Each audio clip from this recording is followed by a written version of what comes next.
자, 첫 번째입니다. 거짓 또는 진실, 당근은 밤눈을 밝게 해줍니다. 거짓. 당근은 시력을 유지하는 데 도움을 주는 비타민 A로 가득하지만 야간 시력이 생기진 않아요. 1940년대에 영국 공군이 새 레이더를 발명했는데 그 비밀을 유지하기 위해 사람들에게 밤에 잘 보게 해주는 것이 당근이라고 말했어요. 다이아몬드는 특별한 원석이 아니다. 사실 다이아몬드가 훌륭한 약혼 원석일진 몰라도 우리가 믿는 것만큼 희귀하진 않아요. 광고 선전이 이 아주 흔한 원석을 뭔가 특별한 것으로 만들었죠. 진짜 희귀한 것을 원한다면 페이나이트 보석이 아름다운 동시에 여러분의 지갑도 비워버릴 거예요. 캐럿당 약 5,500만 원이에요. 후르츠링의 맛은 다 다르다. 거짓. 싫어하는 색을 피하는 건 아무 의미 없어요. 모든 색이 다 똑같은 맛이거든요. 심지어 켈로그도 모두 다 같은 혼합 과일 맛을 갖고 있다고 말했죠. 전 이제 더 이상 뭘 믿어야 할지 모르겠어요. 엠파이어 스테이트 빌딩에서 동전을 떨어뜨리면 밑에 있는 사람을 죽일 수 있다. 거짓. 동전이 조금 세게 떨어진다고 해도 지상에 있는 사람에게 해를 입히진 않을 거예요. 간단히 말해서 동전은 땅으로 굴러 떨어지는 동안 충분한 속도를 낼 수 없어요. 잔돈은 그냥 주머니에 넣어두세요. 달에는 어두운 면이 있다. 거짓. 아니요, 달은 지배를 위해 포스를 사용하지 않을 겁니다. 우리의 위성은 지구와 동주 기자전으로 고정되어 있어요. 그 뜻은 우린 항상 한쪽 면만 본다는 거죠.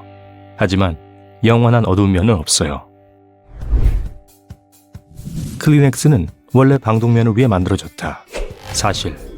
네, kimberly clark는 원래 필터로 사용할 얇은 면 대용품을 디자인했어요. 1924년 클리넥스는 미국에서 콜드크림과 메이크업 리무버로 판매를 시작했는데 결국에 오늘날 우리가 사랑하는 부드러운 휴지의 대명사가 되었죠. 초콜릿은 건강에 나쁘다. 이거 완전 거짓이지 않아요? 너무 과한 초콜릿은 다른 어떤 것들과 마찬가지로 실제로 해를 좀 끼칠 수 있지만 조금은 여러분에게 꽤 좋을 수 있어요. 하지만 아무 초콜릿이 아니라 다크 초콜릿만이에요. 주말에 늦잠 자는 것은 부족했던 잠을 보충하는 데 도움이 된다. 거짓. 일요일 아침에 침대가 엄청 편안할지라도 부족한 잠을 채울 순 없어요. 불규칙한 수면은 집중력과 수행력을 저하시킬 수 있어요. 일어났을 때 상쾌하다면 적절한 수면을 취한 거예요. 좀비는 진짜다. 사실 영화에서 많이 나온 것처럼 배고픈 좀비로 변한 사람은 없지만 동물의 왕국에서는 존재해요. 약간 징그러울 수도 있는데 이 곰팡이가 개미를 화학물질로 지배해요. 곰팡이의 통제하에 개미는 특정 가지나 잎을 찾기 위해 가족을 떠나죠. 그런 다음 곰팡이가 개미에서 나와 포자를 다시 세상에 내보내게 해요. 참 유쾌하네요. 가장 큰 생물체는 흰 긴수염고래, 아프리카 코끼리 또는 샤키로닐이다. 거짓.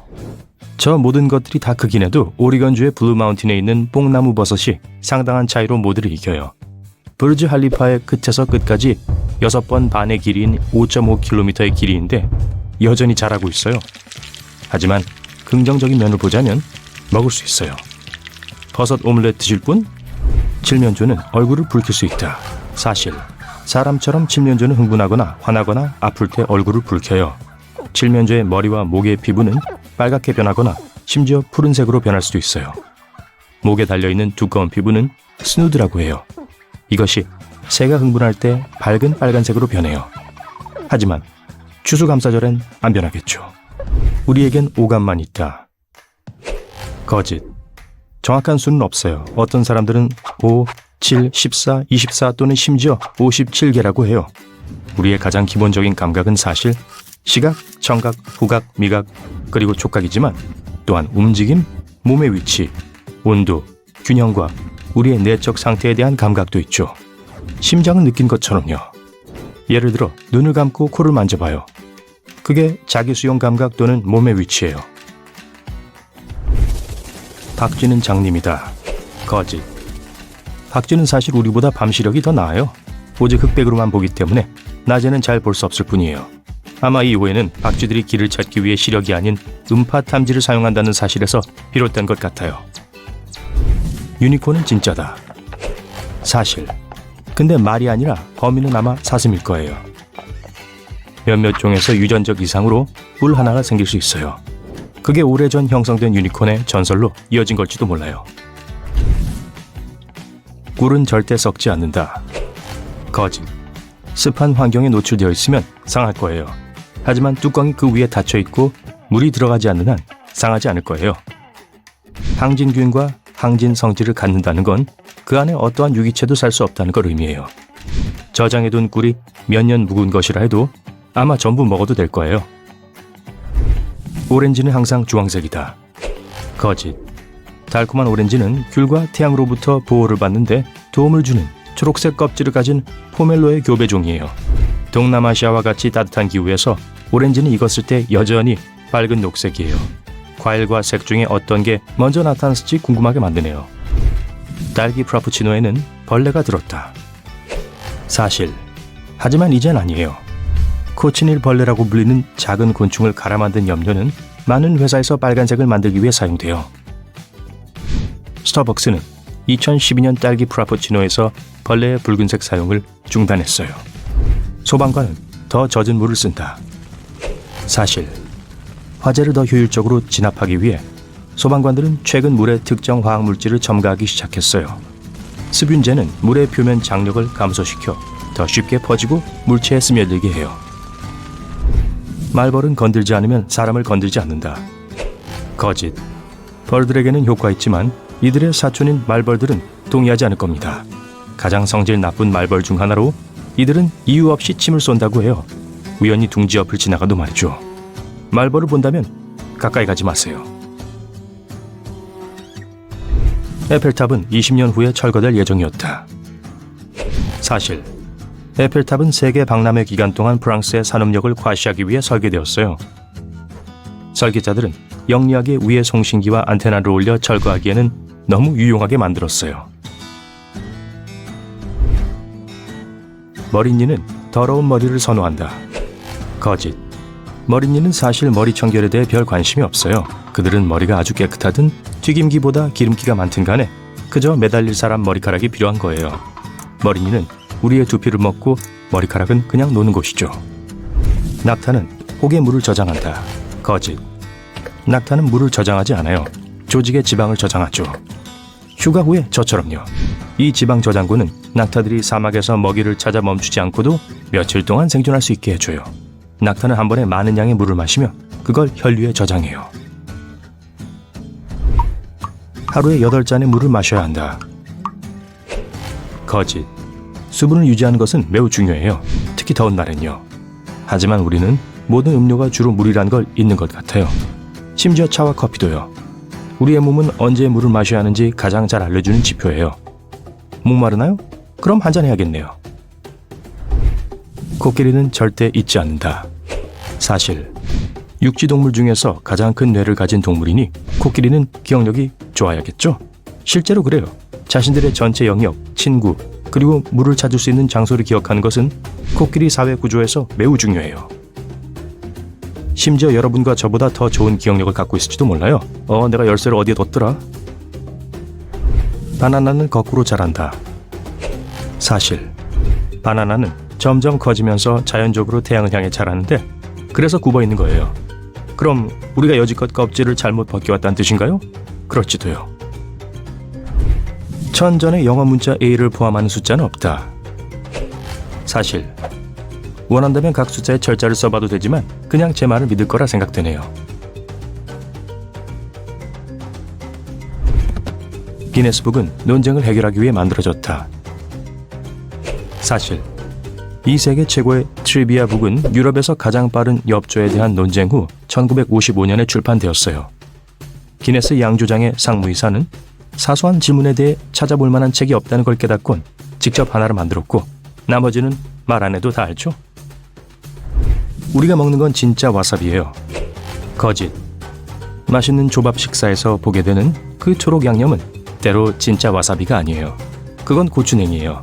진짜 와사비는 맛이 더 순하고 아주 비싸요. 만약 여러분 눈앞에서 바로 만들어진 게 아니라면 진짜가 아닐 거예요. 네, 그래요. 일부 생존 전문가들은 위급한 상황에서 물이 부족할 때 소변을 본 후 자연의 레모네이드를 마셔도 괜찮다고 주장합니다. 하지만 이는 매우 위험한 속설일 뿐입니다. 역겨울 뿐만 아니라 갈증도 해소되지 않아요. 게다가 오히려 반대 효과를 경험하고 훨씬 더 빠른 속도로 탈수될 수 있습니다. 아시다시피 소변은 우리 몸이 노폐물을 제거하려는 마지막 단계입니다.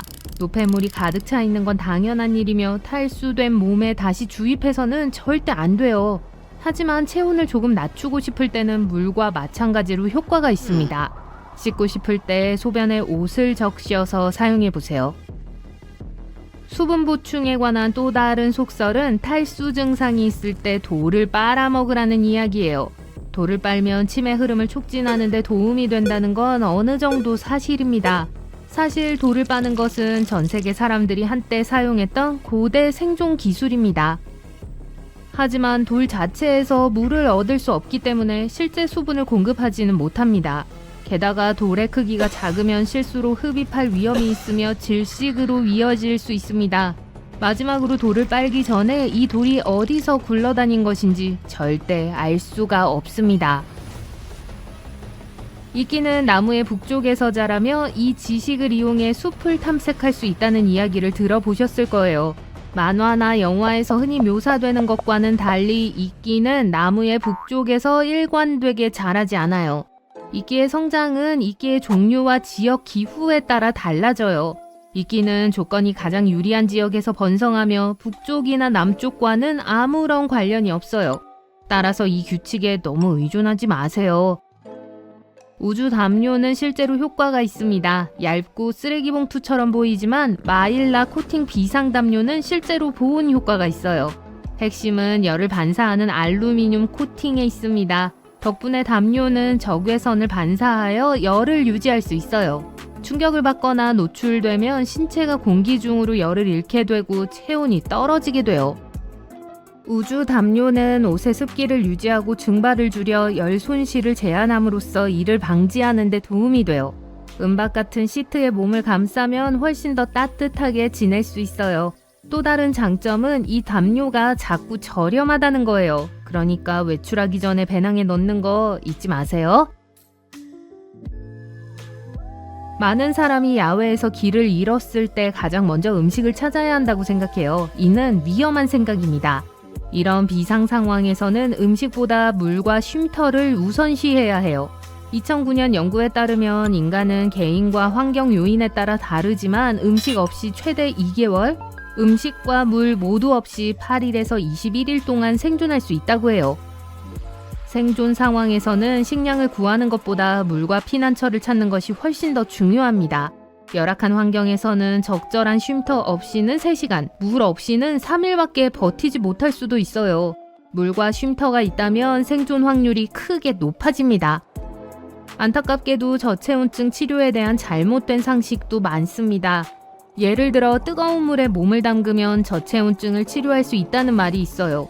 체온이 정상 체온인 37도 이하로 떨어지는 저체온증에 대처할 때는 몸을 따뜻하게 하는 것이 필수적인 건 사실이에요. 하지만 저체온증 환자를 욕조에 넣으면 극심한 통증을 유발할 수 있고 심장마비와 같은 심각한 건강 상태를 유발할 수도 있어요. 대신 뜨거운 물병을 겨드랑이에 놓거나 피부 대 피부로 몸을 따뜻하게 하는 방법을 사용하세요. 고열원은 이 상황에서는 매우 해로울 수 있으니까 사용하지 마세요. 저체온증과 관련된 또 다른 속설은 저체온증 환자를 자도록 놔둬야 한다는 거예요. 실제로는 체온을 유지하면서 깨어있게 하는 것이 중요해요. 떨림, 혼란, 어눌한 말투, 서투른 행동과 같은 증상은 심각한 저체온증을 나타내며 졸음이 뒤따를 수 있습니다. 저체온증 환자에게 잠을 자게 하는 건 위험할 수 있으며 최악의 결과를 초래할 수 있어요. 저체온증 환자를 따뜻하게 하는 동안 경계를 늦추지 말고 환자의 의식이 유지되는지 확인하세요. 저체온증 환자에게 음식을 먹이는 건 어떨까요? 절대로 먹여서는 안 된다는 말을 들어보셨을 거예요. 하지만 이는 경증 및 중증도 저체온증의 경우 잘못된 상식입니다. 저체온증에 대한 치료는 일반적인 쇼크에 대한 치료와는 다릅니다. 쇼크 상태인 사람에게 음식을 먹이는 건 의식을 잃으면 구토하거나 질식할 수 있으므로 위험해요. 하지만 중증도 저체온증의 경우 고칼로리 음식을 소량씩 반복해서 섭취하는 것은 도움이 될 수 있습니다. 이러한 음식은 대사열을 발생시켜 저체온증 환자가 체온을 생성하는 능력을 회복하는 데 도움이 됩니다. 야생에서 기를 잃으면 동물이 먹는 것은 무엇이든 먹을 수 있다는 속설이 있습니다. 잠깐만요. 이는 가장 위험한 생존 속설 중 하나일 수 있어요. 인간은 다른 동물과 생물학적 유사성을 일부 공유하지만 식이 내성에는 상당한 차이가 있습니다.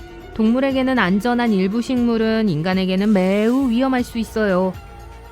예를 들어 새는 다양한 열매를 먹는데 그중 일부는 인간에게 독성이 있습니다. 일반적으로 인간에게 안전한 견과류를 먹는 다람쥐조차도 때때로 인간에게 불쾌감을 줄 수 있는 버섯이나 견과류를 먹을 수 있어요.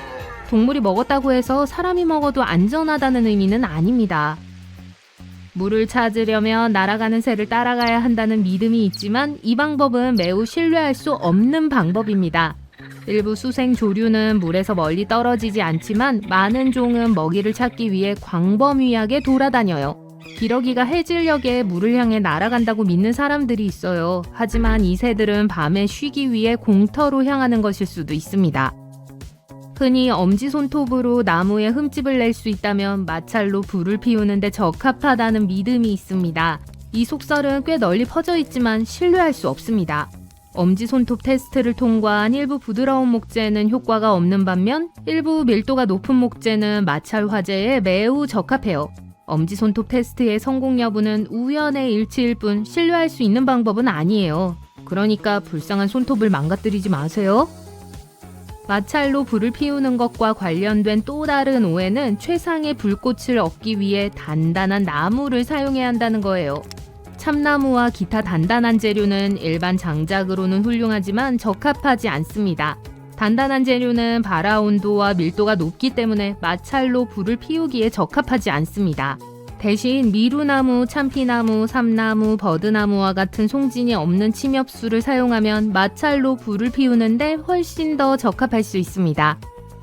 비상 상황에서 날고기와 해산물을 먹으면 생존에 도움이 될 수 있을까요? 전적으로 사실은 아닙니다. 실제로 서바이벌 프로그램에서는 호스트가 모든 종류의 날것을 먹는 장면이 자주 나오지만 이는 최선의 생존 방법은 아닙니다.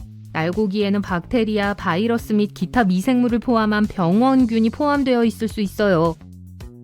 이런 병원균은 인간에게 심각하고 진단하기 어려운 질병을 쉽게 일으킬 수 있어요.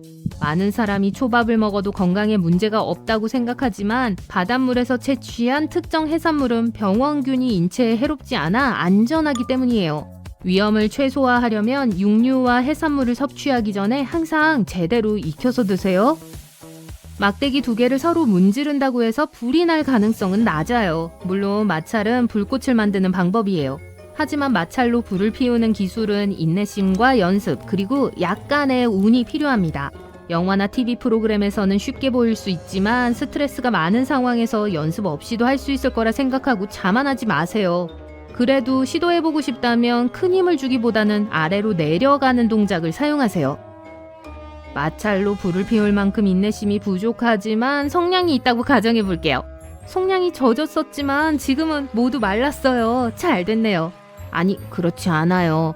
성냥이 마르면 원래대로 작동한다는 건 잘못된 상식이에요. 성냥에 사용되는 화학물질은 습기와 수분에 취약하기 때문이죠. 일반 안전 성냥은 인이 섞인 유리가루와 같은 거친 재질로 만들어진 표면에 문질러 불을 켜요. 성냥의 머리 부분도 유황과 산화제와 함께 거친 재료로 만들어집니다. 성냥을 칠 때 발생하는 미세한 열은 유리가루가 서로 부딪히면서 생기는 마찰로 인해 발생해요. 이 열은 인을 백린으로 전환시키고 불이 붙기 시작합니다. 한번 젖은 성냥개비는 내부에 세심한 화학적 균형이 깨져 불이 붙지 않습니다. 따라서 물에 젖을 가능성이 있는 곳에 갈 때는 방수 성냥을 구입하거나 방수 용기에 성냥을 보관하세요. 어떤 사람들은 큰 불이 피난처보다 낫다고 믿습니다. 하지만 실제로는 큰 통나무로 만든 불이라도 피난처를 찾는 중요한 단계를 건너뛸 수 있는 핑계가 될 수 없습니다. 비가 많이 오기 시작하면 불은 순식간에 꺼질 수 있어요. 게다가 야외에서 잠을 자는 건 야생동물들의 먹이가 될 수 있어요. 따라서 시간을 들여 비바람과 야생동물로부터 안전한 쉼터를 만드는 것은 언제나 좋은 투자입니다. 무슨 옷이든 겹겹이 껴입으면 보온 효과가 있다는 통념이 있습니다. 하지만 이는 사실이 아닙니다. 예를 들어 날씨가 추울 때 면 소재를 기본 베이스 레이어로 사용하면 저체온증을 유발할 수 있어요. 면 소재는 집안에서 입기에는 좋지만 덥고 건조한 기후에서 사용하는 것이 좋아요. 면이 젖으면 보온성이 사라지기 때문이에요. 땀을 흘리기 시작하면 수분이 면섬유에 스며들어 옷이 전도를 통해 몸을 식히기 시작해요. 면섬유는 자기 무게의 최대 27배에 달하는 수분을 머금을 수 있다는 걸 기억하세요. 그리고 양모나 합성섬유보다 최대 8배 더 오랫동안 수분을 저장할 수 있어요. 따라서 내복을 입을 정도로 춥다면 면을 입기에는 너무 춥다는 규칙이 적용돼요. 영화와 책에 묘사된 가장 인기 있고 위험한 생존 속설 중 하나는 뱀에 물린 독을 빨아내는 겁니다. 실제로는 효과가 없습니다. 더 나쁜 건 상처를 더 크게 만들어 감염의 위험이 더 커진다는 거예요. 상처 안에 박테리아가 가득한 사람의 침이 묻을 수 있습니다. 상처에 압박 드레싱을 하고 가능한 한 빨리 의료진의 도움을 받도록 하세요. GPS가 있으면 길을 잃을 일이 없을 거라고 생각할 수도 있습니다. 물론 하이킹을 갈 때는 항상 GPS 장치를 휴대해야 합니다. GPS 장치를 가지고 있으면 안심할 수 있어요. 하지만 이러한 기기는 안전장치가 아니라는 점을 명심해야 해요. 기기를 잃어버리거나 고장날 수 있어요. 또는 배터리가 부족할 수도 있습니다. 그렇기 때문에 지도와 나침반 그리고 이를 사용하는 방법에 대한 지식을 준비하는 것이 좋아요. 게다가 내비게이션은 단순히 어느 방향으로 가야 하는지를 알기 위한 것이 아니라 현재 내가 어디에 있는지 알기 위한 것이기도 해요. 식수를 구할 수 없는 눈 덮인 환경에 갇힌 경우 눈을 섭취하는 것이 수분 보충에 가장 좋은 방법이라고 생각하는 사람들이 많습니다. 하지만 이는 잘못된 상식이며 오히려 탈수 증상을 더욱 악화시킬 수 있어요. 왜 그럴까요? 눈을 먹으면 우리 몸은 눈을 녹이고 데우는데 에너지를 소비하기 때문에 체액 손실이 더 빨라져요. 또한 눈을 섭취하면 저체온증에 걸릴 수 있고 이는 야생에 혼자 있는 경우 특히 위험할 수 있어요. 또한 눈에는 질병을 유발할 수 있는 해로운 박테리아가 포함되어 있을 수도 있어요. 어쩔 수 없이 눈을 섭취해야 한다면 먼저 열원을 이용해 눈을 녹이세요. 또한 신선하고 하얗지 않은 눈은 피하세요. 이유는 잘 아실 거예요. 동상이 발생하면 신속하게 대처하는 것이 중요합니다. 동상 부위에 뜨거운 물을 부어야 한다는 건 위험한 오해이며 실제로는 손상을 악화시킬 수 있어요. 대신 즉시 의료진의 도움을 받을 수 없다면 젖은 옷을 벗고 동상 부위를 따뜻한 물에 담그세요. 해당 부위가 얼지 않도록 하고 붓기를 최소화하기 위해 해당 부위를 높게 유지하고 붕대로 감습니다. 손가락이나 발가락인 경우에는 각각 따로 감싸고 그 사이에 면을 끼워서 서로 닿지 않도록 하세요. 동상 부위를 절대로 문지르지 마세요.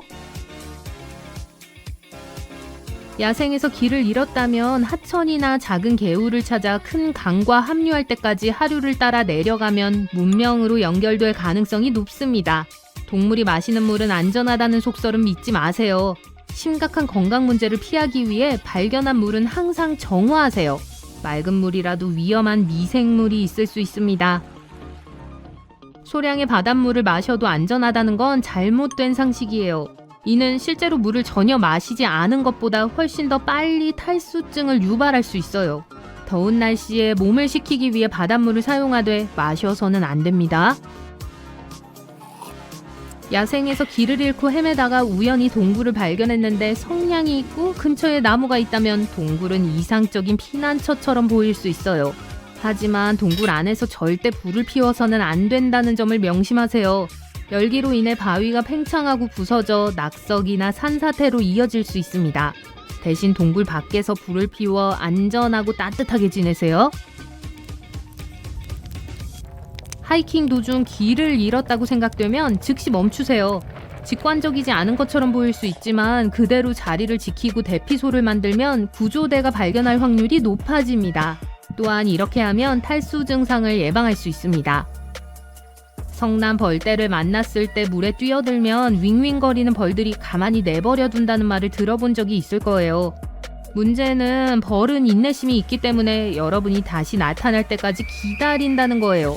대신 벌들이 추격을 포기할 때까지 최대한 빨리 직선으로 달리세요. 더 좋은 방법은 자동차, 집, 공중 화장실 등 안전한 장소를 찾는 거예요. 이제 보너스로 몇 가지 생존 팁을 더 알려드릴게요. 잘 기억해두면 어떤 비상 상황에도 대비할 수 있습니다. 뱀을 발견하면 가까이 다가가거나 겁을 주려고 하지 마세요. 뱀은 진동에 민감함으로 목소리를 높이거나 박수를 치거나 쿵쿵 뛰는 등 소음을 내면 뱀이 물러나도록 유도할 수 있습니다. 가능하면 파충류로부터 멀리 떨어진 곳으로 물러나세요. 절벽에서 떨어질 때는 충격을 흡수할 수 있도록 낙하를 여러 번 짧게 나눠서 시도하세요. 덤불이나 바위처럼 튼튼한 물체를 잡으면 추락 속도를 늦추고 생존 확률을 높일 수 있습니다. 얼음을 뚫고 얼어붙은 물에 빠졌을 때는 얼음 가장자리를 직접 잡아서 몸을 끌어내려고 하면 깨질 가능성이 높아요. 대신 다리를 차서 몸을 수평으로 세운 다음 빙판 위로 몸을 꿈틀거리면서 나오세요. 얼음 위로 올라간 후에는 몸을 넓게 벌려 체중을 분산해서 얼음이 깨지지 않도록 하세요.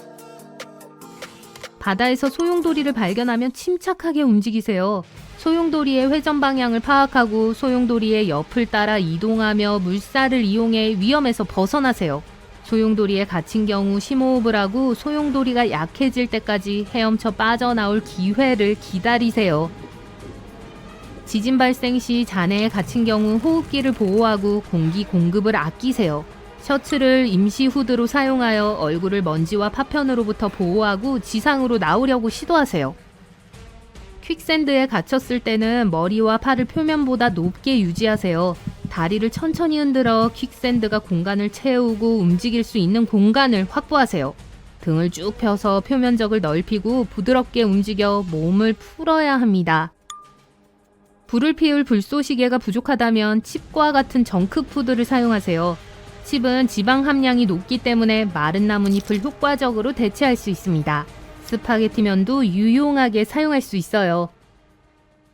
성냥이 젖었다면 말리는데 시간을 낭비하지 마세요. 화합물이 물에 의해 변할 수 있기 때문에 성냥은 작동하지 않을 거예요.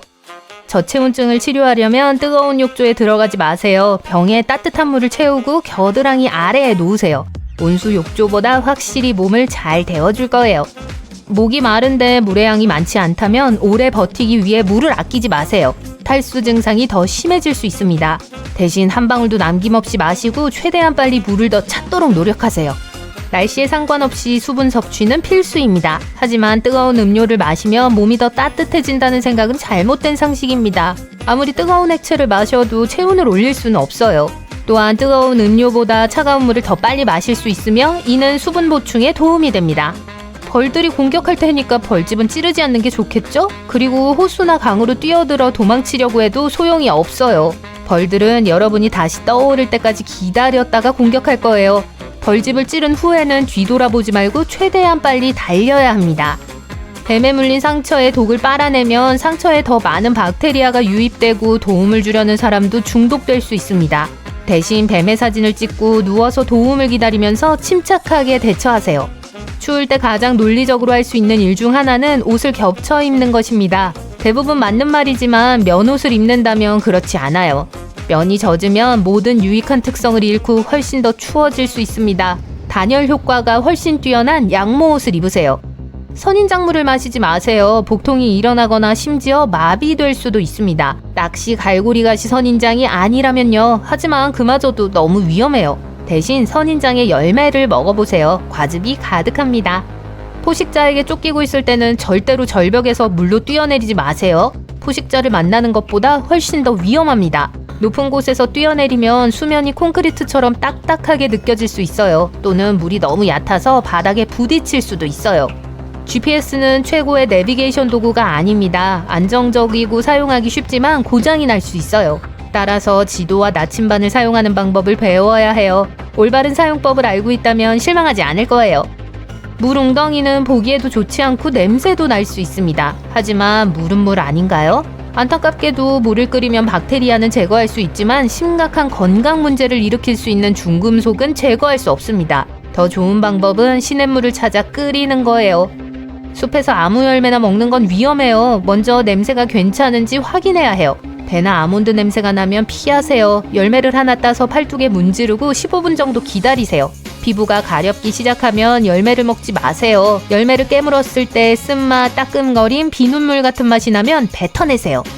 물을 얻기 위해 돌을 빨지 마세요. 돌을 빨면 몸에서 침이 더 많이 분비되어 수분을 보충한다고 알려져 있습니다. 이는 사실이 아닙니다. 물을 마시지 않으면 아무것도 도움이 되지 않습니다. 더 나쁜 것은 돌에 질식할 수 있다는 거예요. 날고기와 생선을 날로 먹는 건 정말 위험합니다. 네, 초밥을 먹긴 하지만 보통 바닷물 생선이라 대부분 안전해요. 야생에서는 고기와 생선을 먹기 전에 항상 익혀서 드세요. 이끼는 남향의 표면에서만 자라는 게 아닙니다. 이끼는 온도에 따라 어디에서나 자랄 수 있어요. 따라서 이끼를 방향 찾기에 사용하지 마세요. 좀 더 신뢰할 수 있는 출처를 사용하는 것이 좋아요. 예를 들어 태양은 동쪽에서 뜨고 서쪽에서 지는 것을 기억하세요.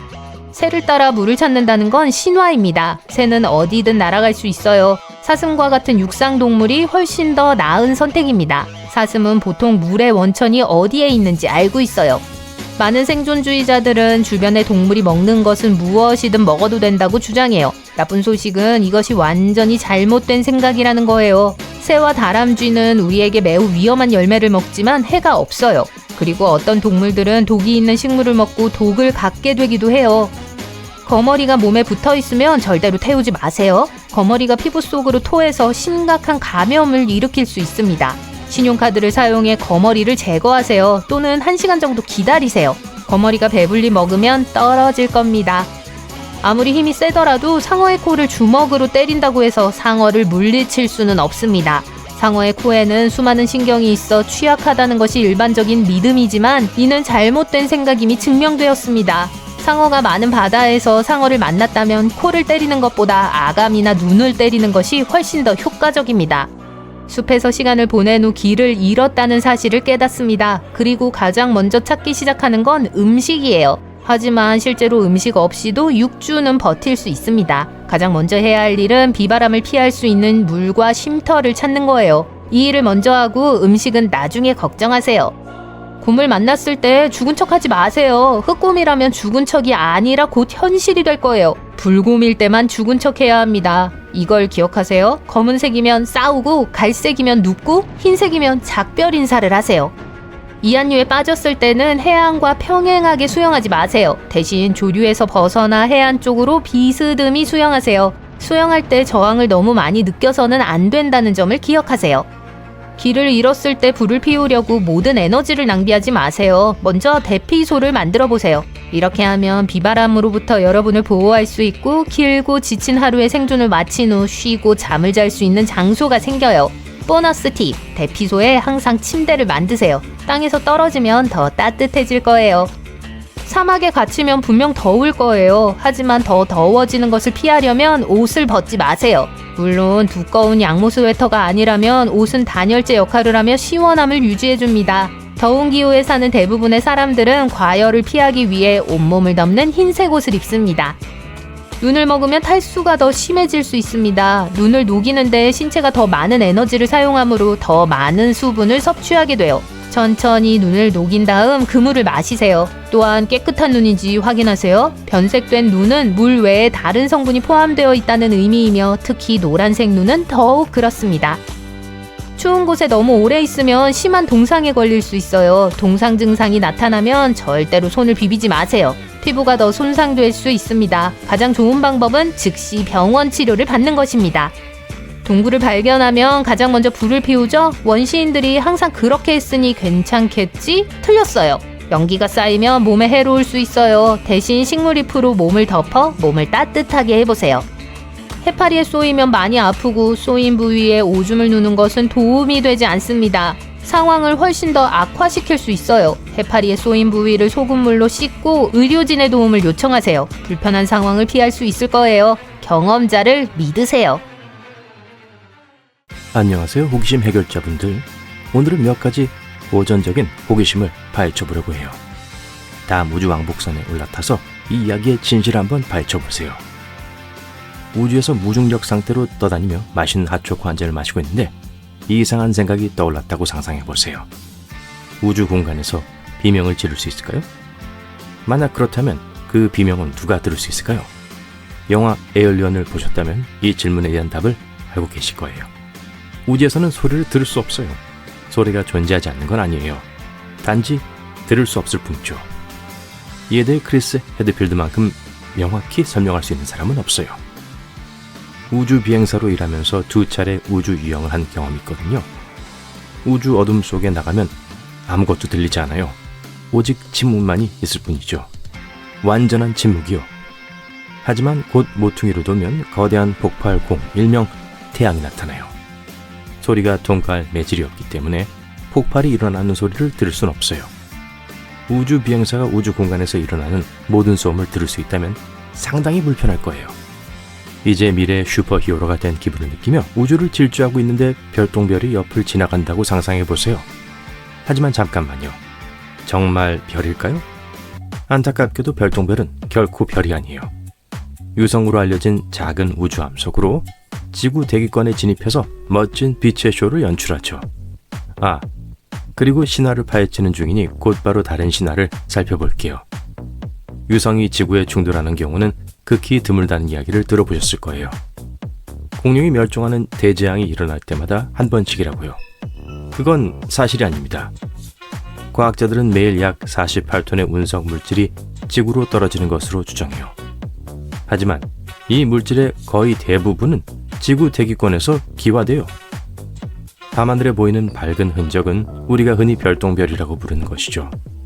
다음에 별똥별의 소원을 빌 때 실제로는 작은 우주 쓰레기 조각의 소원을 비는 거라는 사실을 기억하세요. 결국 그렇게 낭만적이지 않아요. 열기구를 타고 성층권으로 날아갈 수 있을까요? 없을까요? 분명히 가능해요. 지구의 성층권은 지상에서 비교적 가까운 곳에서 시작돼요. 지구 표면 약 11에서 12km 상공에서 시작되죠. 하지만 성층권은 멀리까지 이어져요. 만약 열기구를 타고 성층권까지 날아간다면 장비가 정말 좋은 건지 확인해야 돼요. 높이 올라갈수록 공기가 희박해지기 때문에 특수 슈트와 호흡 장치가 필요해요. 물론 끝까지 올라가면 지구의 공률을 사진으로 찍어야죠. 그러니 특수 카메라 등을 장착할 수 있는 체스트 하네스를 가져가세요. 이 모든 걸 생중계하는 건 어때요? 아마 최초일 거예요. 지구를 떠난 지 102일이 지났다고 상상해 보세요. 여러분은 우주 생활에 잘 적응하고 있어요. 하지만 몸에 이상한 일이 일어나고 있어요. 키가 점점 커져요. 이게 어떻게 가능하죠? 스트레스 받지 마세요. 완전히 정상적인 현상이니까요. 사실 키가 커지는 건 아니에요. 중력의 영향을 받지 않을 때는 신체에 일어나는 현상이죠. 우리 몸에는 척추뼈와 관절 사이에 자연스러운 공간이 있어요. 지구에서는 중력의 힘으로 인해 이 공간이 거의 완전히 눌려 있는데요. 우주에서는 중력의 압박에서 어느 정도 벗어나니 몸이 점점 더 늘어나기 시작해요. 따라서 우주 비행사는 장기 임무를 수행하면 키가 최대 3%까지 커질 수 있어요. 자, 궁금증을 풀어드릴게요. 나사는 당연히 우주복을 맞춤 제작할 때 이 모든 걸 고려해요. 우주 비행사들은 우주복에 항상 여분의 공간을 확보할 수 있죠. 우주 비행사가 지구로 돌아오면 반중력 효과는 사라져요. 그래서 우주복이 다시 몸에 완벽하게 맞을 때까지 며칠 동안 카프리 바지를 입어야 할 수도 있어요. 비행 중에 비행기 문이 열리고 승객들이 깃털처럼 대기 중으로 빨려 들어가는 장면을 상상해 본 적 있나요? 아마 여러분 대부분도 비행기에 탑승할 때 비슷한 상상을 해보셨을 거예요. 이제 이런 일이 우주 공간에서 일어난다고 생각해 보세요.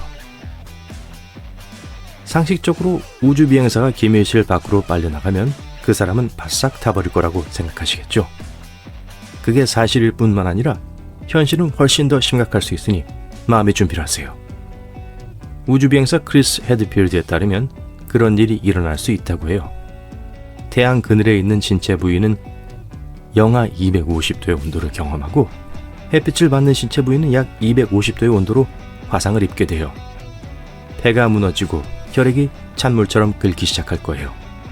그렇게 화상을 입고 얼어붙고 호흡 능력을 잃고 끓게 됩니다. 으아! 우주 비행사는 매일 초 단위로 운동을 하지 않으면 쓰러진다는 말 자주 들어보셨죠? 앞서 중력에 대해 이야기했던 거 기억하시나요? 우주 공간에는 중력이 없기 때문에 우리 몸은 무거운 일을 할 필요가 없어요. 몸통이 머리의 무게를 지탱할 필요가 없죠. 그리고 우주 공간에서는 기본적으로 걷는 것이 없기 때문에 다리를 움직이려고 노력할 필요도 없어요. 이제 6개월 또는 1년 동안 그렇게 생활한다고 상상해 보세요. 근육이 젤리로 변할 수도 있어요.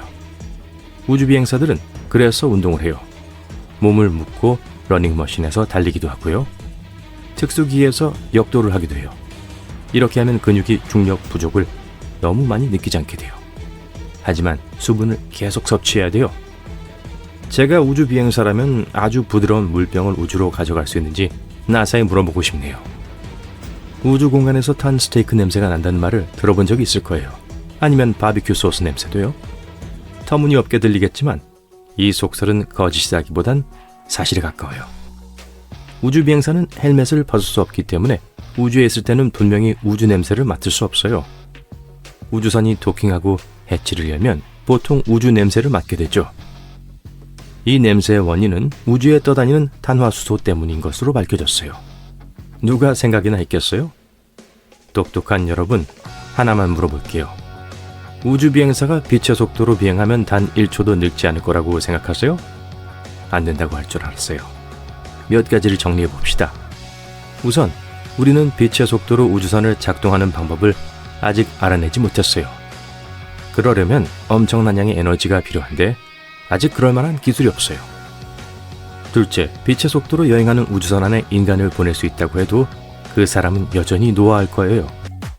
지구에 남아있는 사람들과는 다른 노화를 겪게 될 테지만 여전히 나이를 먹겠죠. 여러분은 정말 불멸 같은 게 있다고 생각하세요? 글쎄요, 아바타 1을 보셨다면 인간이 판도라에 도착할 수 있었던 것은 냉동 수면 상태였기 때문이라는 사실을 기억하실 거예요. 다시 말해, 그들은 몸을 얼려 냉동 침대에 넣고 수년 동안 노화하지 않고 여행했어요. 네, 정말 놀랍게 들리네요. 하지만 우리에게는 아직 그럴 수 있는 기술이 없어요. 우리 몸은 주로 물로 구성되어 있잖아요. 그리고 물을 얼리면 팽창해요. 그래서 탄산음료 캔을 냉동실에 방치하면 안 되는 거고요. 지금 당장 사람의 몸을 얼리면 내부의 수분이 팽창할 거예요. 조직과 장기에 해를 끼칠 수 있죠. 따라서 성간 여행에서 냉동 수면을 취할 순 없어요. 적어도 아직은요. 좀 황당한 생각이 있는데요. 우주 비행사가 우주 비행을 할 때 드론을 가지고 간다면 어떻게 될까요? 나사에서 설계한 드론이 아니라면 우주복 없이 우주로 나가면 인간처럼 얼어서 타버릴 수도 있어요. 하지만 사람이라면 꿈은 꿔볼 수 있잖아요. 들어보세요. 얼룩말은 자신만의 독특한 줄무늬를 갖고 있어요. 사람들의 지문이 서로 다른 것처럼요. 이건 거짓말일까요? 사실일까요? 어떻게 생각하세요? 사실이에요. 각 얼룩말의 줄무늬는 독특한 패턴을 갖고 있어서 똑같은 줄무늬가 있는 두 마리의 얼룩말은 없어요.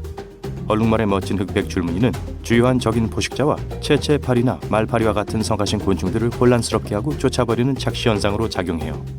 얼룩말들은 자신들이 얼마나 멋진지 알고 있는 게 분명해요. 서로 몸단장을 하면서 많은 시간을 보내거든요. 그래서 두 얼룩말이 서로 물어뜯는 것처럼 보일 때 사실은 친근함을 표시하는 털 고르기를 하는 거예요. 인간과 달리 얼룩말은 자기 몸을 쉽게 긁을 수 없어요. 그래서 서로 빠진 털을 정리해주는 거죠. 얼룩말은 무리를 지어 살지만 보통 수컷 한 마리, 암컷 여러 마리와 그 자손들로 이루어진 작은 가족 집단이 형성해요. 그리고 가족 구성원들의 줄무늬 패턴은 모두 달라요. 모든 박쥐는 장님이에요. 이걸 믿으세요? 아니요, 그건 미신이에요. 박쥐처럼 장님이라는 건 그저 수식적인 표현일 뿐이고 박쥐가 제대로 볼 수 없다는 가정에서부터 비롯됩니다.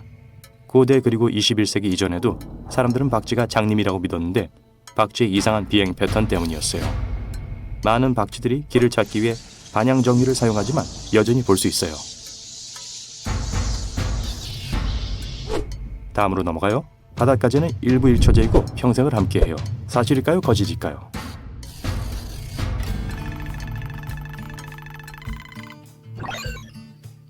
로맨스를 망쳐서 미안하지만 그건 유명한 TV쇼가 만든 신화일 뿐이에요. 실제로 바닷가재는 일부 일처제와는 거리가 멀어요. 우세한 수컷 가재는 여러 마리 암컷과 짝짓기를 합니다. 그러고 나서 하나둘씩 사라져요. 녹은 버터와 함께 레스토랑 테이블에 등장하죠. 실망하지 마세요. 동물의 왕국엔 여전히 자신의 짝에게만 충실한 몇몇 로맨티스트들이 있어요. 백조, 회색 늑대, 비버, 대머리 독수리, 긴팔 원숭이 등이에요. 개구리나 두꺼비를 만지면 사마귀가 생길 수 있대요. 이 소문은 어떻게 생각하세요?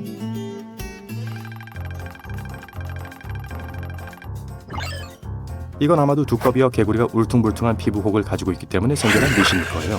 시각적으로 이 혹들은 사마귀를 연상시키지만 그저 분비샘일 뿐이고 사람에게 사마귀를 옮기는 어떤 물질도 분비하지 않아요. 사마귀를 옮기는 양서류는 없지만 사마귀가 있는 다른 사람과 악수를 하면 사마귀가 옮을 수 있어요.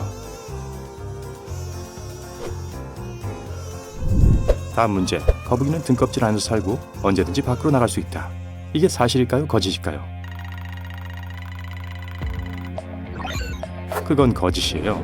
동화책과 만화 속 거북이들은 원할 때마다 등껍질에서 튀어나옵니다. 하지만 사실 거북이가 등껍질 안에 산다고 말하는 것은 사람들이 피부 안에 산다는 것과 똑같아요. 등껍질은 의상처럼 분리될 수 있는 빈 공간이 아니에요. 물론 거북이가 보호를 위해 팔다리를 안으로 집어넣을 수 있지만 등껍질은 거북이 몸 구조의 필수적인 부분이에요. 거북이 골격의 실제 구조를 보세요. 등껍질은 골격의 뼈와 융합되어 있어요. 거북이는 그것 없이는 살 수 없어요. 육지 거북이도 마찬가지예요. 바다 거북과 육지 거북의 중요한 차이점은 육지 거북은 대부분의 시간을 땅 위에서, 바다 거북은 물에서 보낸다는 거예요. 그래서 바다 거북의 껍질은 더 얇고 물에서 활동하기 알맞게 생겼고 육지 거북의 껍질은 더 둥근 돔 형태를 하고 있어요. 다음, 코알라의 지문은 인간의 지문과 구분할 수 없다. 이게 사실일까요? 비록 만들어낸 이야기처럼 들리지만 이건 사실이에요. 사람의 지문과 코알라의 지문을 비교하면 현미경으로도 그 차이를 거의 구별하지 못할 거예요. 과학자들은 이것을 발견했을 때 경찰에게 경고했어요. 이 털복숭이 귀염둥이가 범죄 현장에 법의학자들을 혼란스럽게 할 수 있기 때문이죠. 코알라의 손끝 특징은 진화 역사에서 최근 독립적으로 개선되었다고 추측됩니다. 캥거루와 원백과 같은 코알라의 친척들은 같은 특징을 가지고 있지 않아요. 코알라는 나뭇잎과 나뭇가지를 더 쉽게 잡을 수 있도록 아마도 이런 복잡한 지문을 발달시켰을 거예요. 코알라는 입맛이 매우 까다로운 것으로 알려져 있어요. 실제로 코알라는 특정한 나이의 유칼립투스 잎을 선호해요. 코알라의 민감한 손가락은 질감으로 적당한 잎을 구분하는 도구로 진화했을지도 몰라요. 그런데 코알라는 사람과 같은 지문을 가진 유일한 포유류가 아니에요. 침팬지와 고릴라의 손가락 패턴도 꽤 복잡해요.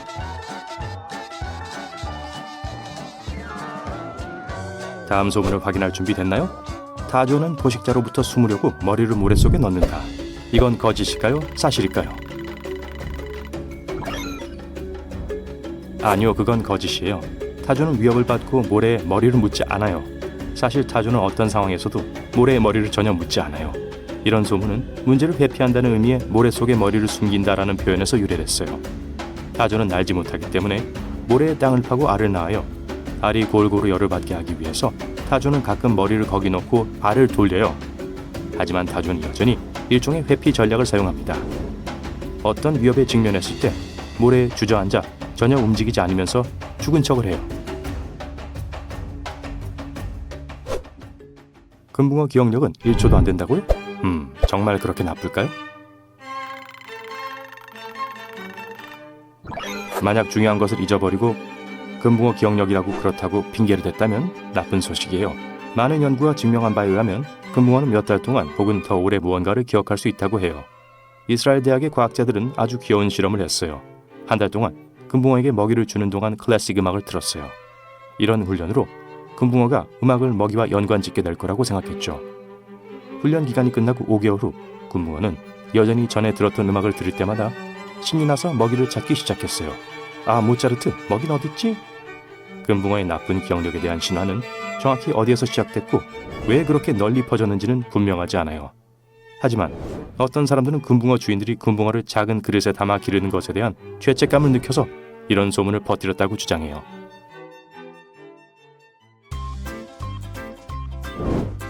고양이와 개는 생명입니다. 이건 어떻게 생각하세요? 사실이 아니에요. 고양이와 개는 우리가 생각했던 것보다 훨씬 더 좋은 색각을 가지고 있어요. 아마도 개와 고양이가 사람과는 다르게 색깔을 인식한다는 사실을 과장한 걸 거예요. 연구에 따르면 개와 고양이 모두 녹색과 파란색을 볼 수 있다고 해요. 또한 인간보다 더 많은 수의 빛 감지 세포를 눈에 가지고 있어요. 막대 세포라고 하죠. 고양이와 개는 빛이 적은 공간에서 훨씬 더 잘 볼 수 있다는 뜻이에요. 개의 눈에는 색을 감지하는 세포인 원추 세포가 더 적어요. 그래서 과학자들은 개의 대략적인 색 시력이 인간의 약 7분의 1 정도라고 생각해요. 상어는 수영을 할 때만 숨을 쉬고 생존할 수 있다고요? 이게 사실일까요? 대중적인 오해에 따르면 상어는 헤엄을 치면서 아가미로 물을 밀어내기 때문에 움직이는 동안에만 숨을 쉴 수 있다고 합니다. 비록 이런 방식으로 호흡하는 상어들이 있지만 많은 상어들, 예를 들면 바닥에 사는 수염 상어는 아가미로 산소가 풍부한 물을 펌프질하기 위해 수영할 필요가 없어요. 하지만 상어는 고래가 없어요. 그래서 수영을 멈추면 아마도 바닥으로 가라앉을 거예요. 하지만 다행히도 상어의 몸은 압축되지 않아요. 그래서 빠르게 하강하고 상승해도 안전해요. 해달은 자는 동안 떠내려가지 않으려고 손을 잡아요. 이걸 믿으세요? 네, 사실이에요. 귀엽다고만 생각할 수 있지만 이런 수면 방식은 실질적인 목적이 있어요. 과학자들은 해달이 짝짓기 파트너와 가까이 있기 위해 이 귀여운 습관이 생겼다고 주장해요. 해달 여자친구의 손을 밤새 꼭 잡고 있으면 자는 동안 다른 수컷과 짝짓기를 할 위험을 줄일 수 있어요. 뻔뻔스럽네요. 또한 손을 잡는 것은 스스로를 보호하는 데도 도움이 되는데 육지에서 아예 떨어져 있기 때문이에요. 사람이 둥지에 있는 새를 만지면 어미가 새끼를 버릴 거예요. 이건 거짓일까요? 사실일까요? 다행히도 이건 거짓이에요. 사실 어미 새들은 냄새로 새끼를 알아보지 않아요. 그러니까 아기 새를 둥지에 다시 넣어줘도 돼요. 그리고 해달처럼 항상 짝의 손을 잡고 다니세요. 도망가지 못하도록요. 좋은 조언이죠.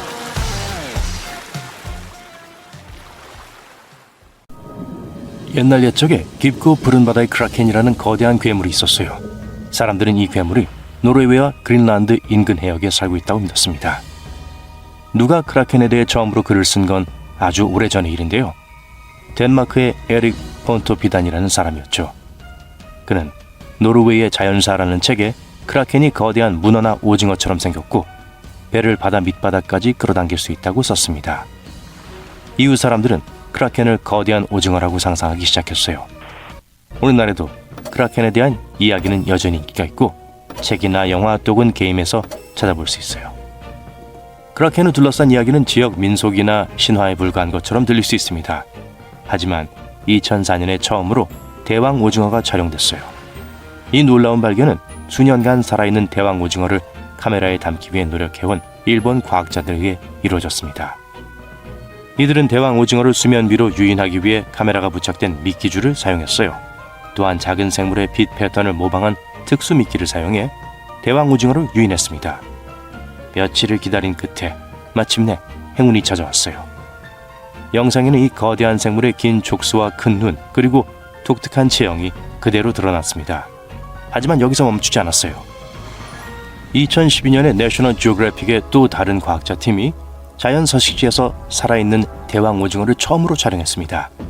이 영상을 통해 전 세계는 대왕 오징어와 그의 행동에 대해 훨씬 더 잘 이해할 수 있게 됐죠. 다음 신화에 대해서도 들어보셨을 거예요. 이 도시는 현존하는 가장 아름답고 부유한 도시였다고 합니다. 도시 입구는 대리석 조각상으로 장식되어 있었어요. 이 도시의 건축물은 견고하고 인상적이었어요. 아름답게 그려진 그리스 신들의 묘사는 거의 모든 곳에서 볼 수 있었습니다. 역사가와 소설 작가 모두에게 논쟁의 대상이 되어온 도시지만 고대 도시 아틀란티스의 위치에 대한 정보는 아직 거의 알려지지 않았습니다. 아틀란티스가 실제로 존재했다면 모를까 도시 전체가 바다에 삼켜졌다고 추정되기 때문에 호기심 많은 사람들이 아틀란티스를 지구상의 다른 신비한 장소, 심지어 버뮤다 삼각지대와 연결짓는 것도 이상하지 않죠. 그래도 너무 앞서가진 마세요. 아틀란티스가 실제로 존재했다는 사실은 아직 확인되지 않았으니까요. 알 수 없는 재난으로 인해 섬이 바닷속으로 가라앉았다는 생각은 신화와 대중문화에 널리 퍼져 있습니다. 하지만 아틀란티스 이야기는 헬리키의 섬처럼 섬의 침몰과 같은 실제 사건에서 영감을 받아 만들어졌을 가능성이 있어요. 코린트만에 위치한 이 섬에는 번성했던 고대 그리스 도시가 있었습니다. 번영과 부로 유명했으며 그리스인들의 중요한 정신적 본거지이기도 했죠. 이 도시에는 불멸의 포세이돈 신전을 모시는 건물이 있었고 포세이돈이 직접 도시를 보호한다고 믿었습니다. 하지만 기원전 373년 운명적인 어느 날 밤 대규모 지진이 이 지역을 강타했습니다. 땅이 심하게 흔들렸고 도시는 순식간에 바다에 삼켜졌어요. 재난을 피할 수 없었던 헬리케의 주민들은 모두 파도에 휩쓸려 사라졌습니다. 헬리케의 침몰은 고대 그리스인들에게 큰 비극이었고 더 높은 영혼이 내린 벌로 여겨졌어요. 많은 사람들은 도시의 번영과 자부심이 신들의 분노를 샀고 신들이 도시를 파괴함으로써 벌을 내렸다고 믿었습니다. 이 도시는 수세기 동안 물속에 잠겨 있다가 20세기에 이르러서야 현대 고고학자에 의해 발견됐어요. 오늘날에도 도시의 대부분은 여전히 물속에 잠겨 있습니다. 그리스 신화를 주제로 이야기하는 동안 유명한 도시 트로이에 대해 이야기하지 않을 수 없겠죠? 트로이는 고대 그리스의 전설적인 도시였습니다. 과학자들은 오랫동안 작가와 철학자들이 지어낸 이야기라고 믿어왔어요. 고대 그리스 전설에 따르면 이 도시는 스파르타의 메넬라우스 왕의 아내 헬렌을 납치해 트로이로 데려온 트로이 왕자 파리스에 의해 세워졌다고 합니다. 이 사건은 그리스와 트로이 사이에 10년 동안 지속된 거대한 갈등을 촉발시켰어요. 트로이 전쟁에서 가장 유명한 이야기 중 하나는 그리스인들이 트로이 목마를 만들어 성문 밖에 두고 트로이에게 선물을 주었다는 이야기입니다. 트로이 목마가 평화의 상징이라고 믿은 트로이군은 목마를 도시로 들여왔어요. 하지만 말 안에는 그리스 전사들이 있었고 성문을 열고 나머지 그리스인들을 도시 안으로 들여보냈습니다. 트로이인들은 탈출할 곳이 없었고 결국 패배하고 말았어요. 이 도시는 19세기 현대 터키에서 재발견됐는데요. 스케멘더 강 근처에 있어요. 오늘날 이 지역은 고고학 유적지로서 매년 많은 관광객이 찾고 있죠. 다음 신화는 참으로 슬프지만 진실이 담겨 있을지도 모릅니다. 오래전 태평양의 솔로몬 제도에는 아내와 깊은 사랑에 빠진 한 남자가 살았다고 합니다. 하지만 여자는 다른 남자를 위해 그를 떠나 인근 데오니마누 섬으로 이사하기로 결정했어요. 상심과 분노로 가득 찬 남자는 복수를 위해 저주를 뿜었습니다. 아내가 도망친 섬을 파멸시키기로 결심하고 카누를 타고 여행을 떠났어요. 데오니마누에 도착한 남자는 토란 두 그루를 심었습니다. 하나는 그가 직접 키웠어요. 지침에 따르면 자신의 식물이 싹을 틔우기 시작하면 섬에 재앙이 닥칠 것이라고 했습니다. 그리고 실제로 그렇게 됐어요. 남자는 산꼭대기에서 일련의 파도가 섬에 부딪혀 섬이 파도 밑으로 가라앉는 것을 지켜봤죠. 데오니마누는 실존했던 곳이지만 언제 사라졌는지는 확실하지 않아요. 파도만으로는 이 작지만 높은 화산섬을 씻어낼 수 없었다고 합니다. 하지만 해저 지진이 일어날 수도 있어요. 섬은 불안정한 수중 경사면의 가장자리에서 균형을 이루고 있었거든요. 가장 합리적인 설명은 거대한 지진이 이 지역을 뒤흔들어 약한 기초가 무너지고 섬이 파도 아래로 가라앉았다는 것입니다. 이 섬 크기의 산사태는 많은 양의 물을 밀어내어 일련의 거대한 쓰나미를 일으켰을 거예요. 따라서 복수의 파도가 일어날 수도 있지만 다른 사건의 결과일 가능성이 높습니다. 그리고 저주가 풀린 그 슬픈 남자는 아내를 잃은 후에도 여전히 마음이 무거운 채로 솔로몬 제도로 돌아갔어요. 아직 파도를 떠나진 않았지만 하와이로 향하고 있습니다. 옛날 옛적에 팔레라는 하와이 정령이 있었다는 전설이 전해져 내려오고 있어요. 펠레는 화산불의 소신으로 언니를 피해 섬에 도착했다고 전해져요. 펠레는 자신을 숨기기 위해 각 섬에 여러 은신처에 숨어 지내다가 마침내 킬라우에아에 있는 구덩이에 몸을 숨겼어요. 전설에 따르면 킬라우에아의 화산이 오늘날 하와이의 활화산 중심지로 알려진 이유가 바로 여기에 있습니다. 이 이야기는 시간적으로 놀랍지만 실제로 화산은 과열된 멘틀이 지구 표면 아래에서 많은 용융을 일으켜 발생해요. 사람들은 또한 펠레의 눈물과 머리카락이 화산 주변에 흩어져 있다고 말합니다. 하지만 실제로는 민담보다는 물리학에 더 많은 관련이 있어요. 용암이 빠르게 식을 때, 특히 용암이 물에 담가지거나 소량의 용암이 공기 중에 날아다니면 화산 유리로 변합니다. 용암이 늘어나서 식으면 때때로 눈물 모양의 물방울을 형성할 수 있어요. 또는 너무 가늘게 늘어나 머리카락처럼 보일 수도 있고요. 오늘날 하와이는 활화산 분출구에서 거대한 용암이 솟구치는 화산 분수로 유명한 화산 지역으로 알려져 있습니다. 두 자매의 라이벌 관계에 대한 이야기의 이상적인 배경이 된 것은 당연한 일이죠. 검은 우주 공간을 뚫고 명쾌한 폭발음을 일으키는 서사적인 우주 전투를 우리가 좋아하긴 하지만 우주 공간에서 무언가가 폭발할 때 정확히 그런 일이 일어나진 않습니다. 우주 공간은 기본적으로 진공 상태고 다시 말하면 산소가 없다는 뜻입니다. 그리고 산소는 우리 지구상에서 발생하는 모든 연소 과정의 필수적인 부분입니다. 별이 불에 타서 초신성으로 폭발할 수 있다고 주장할지 모르지만 엄밀히 말하자면 그건 또한 사실이 아닙니다. 별은 산소에 의존하지 않습니다. 그래서 타지 않죠. 항성의 내부에서 끊임없이 열핵 반응이 일어나고 있어요. 그래서 우주선은 무한자력 발전소가 설치되어 있어야만 그런 방식으로 폭발할 수 있습니다. 그렇지 않으면 우리가 얻을 수 있는 유일한 특수효과는 눈 깜짝할 사이에 사라지는 짧은 섬광뿐입니다. 종종 우주선에 실리는 액체 산소는 우주의 진공 상태에서 매우 빨리 타버립니다. 폭발음에 대해서 말하자면 산소는 여기서도 중요한 역할을 합니다. 소리는 공기 분자들이 서로 부딪힐 때만 이동합니다. 우주에는 공기가 없기 때문에 모든 과정은 완전히 조용할 거예요. 그리고 그것도 나쁜 게 아닙니다. 만약 소리가 우주 공간에서 이동할 수 있다면 태양은 얼마나 귀가 먹먹할 정도로 요란하겠어요.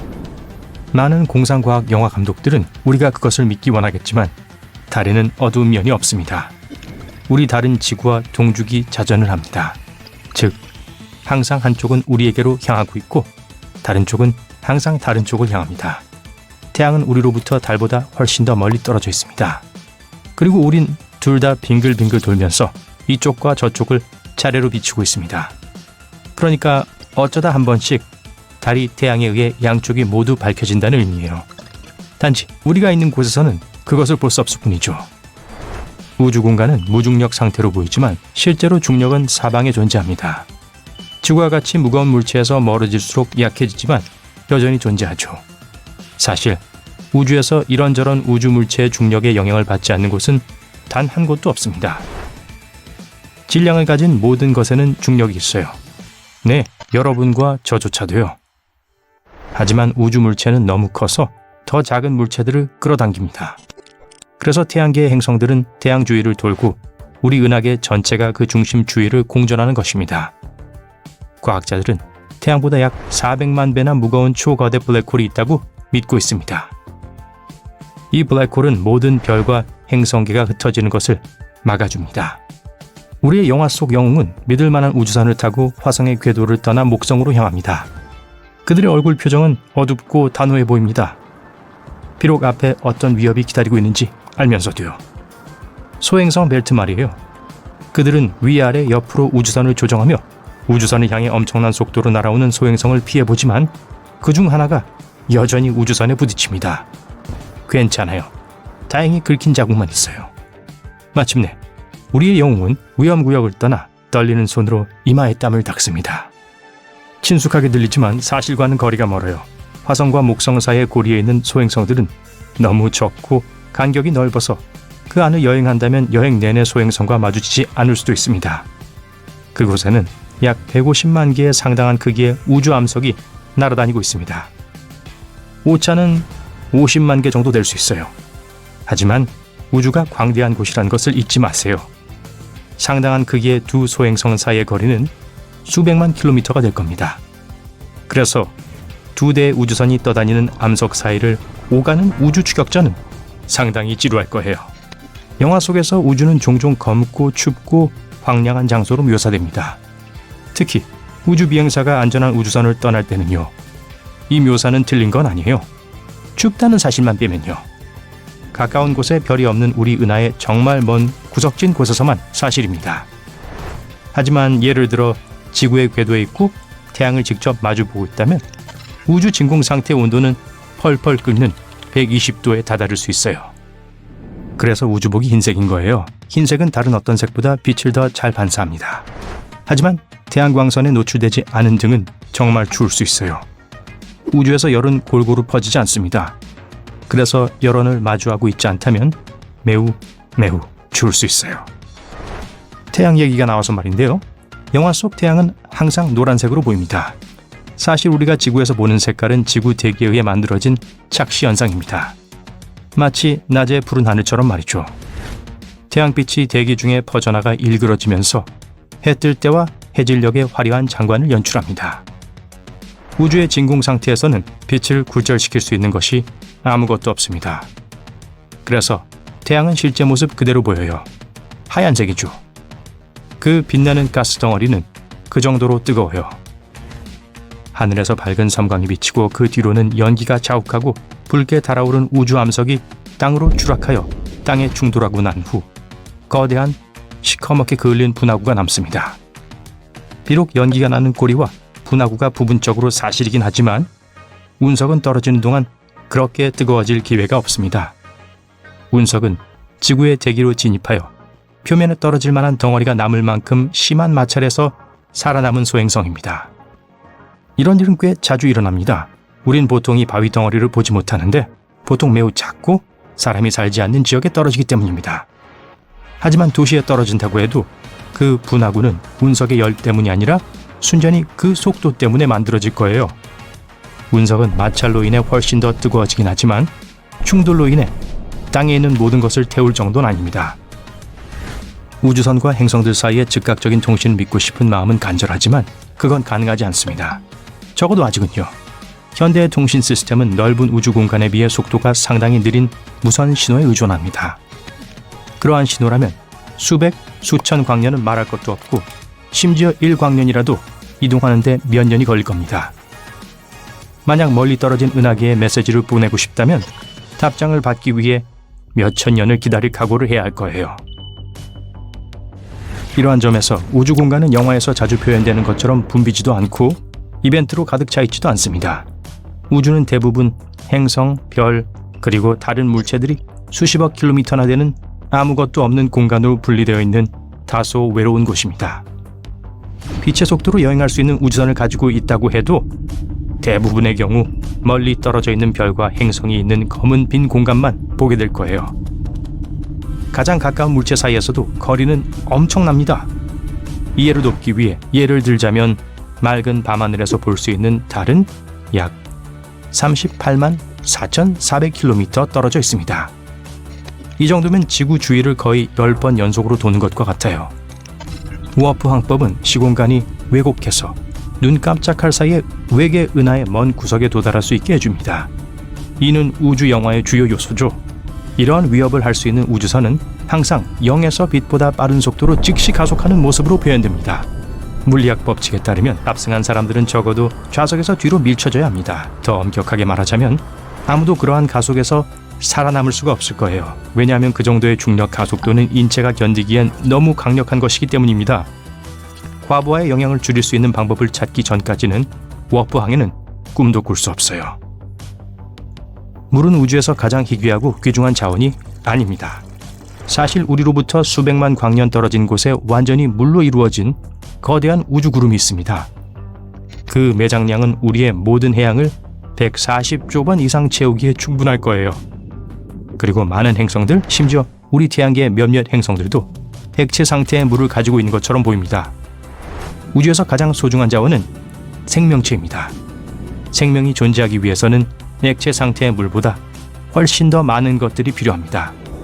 우주 비행사들이 종종 ISS와 공상과학우주선에서 운동하는 모습이 보이는데 그건 사실이에요. 우주 비행사들은 육체적인 활동이 꼭 필요합니다.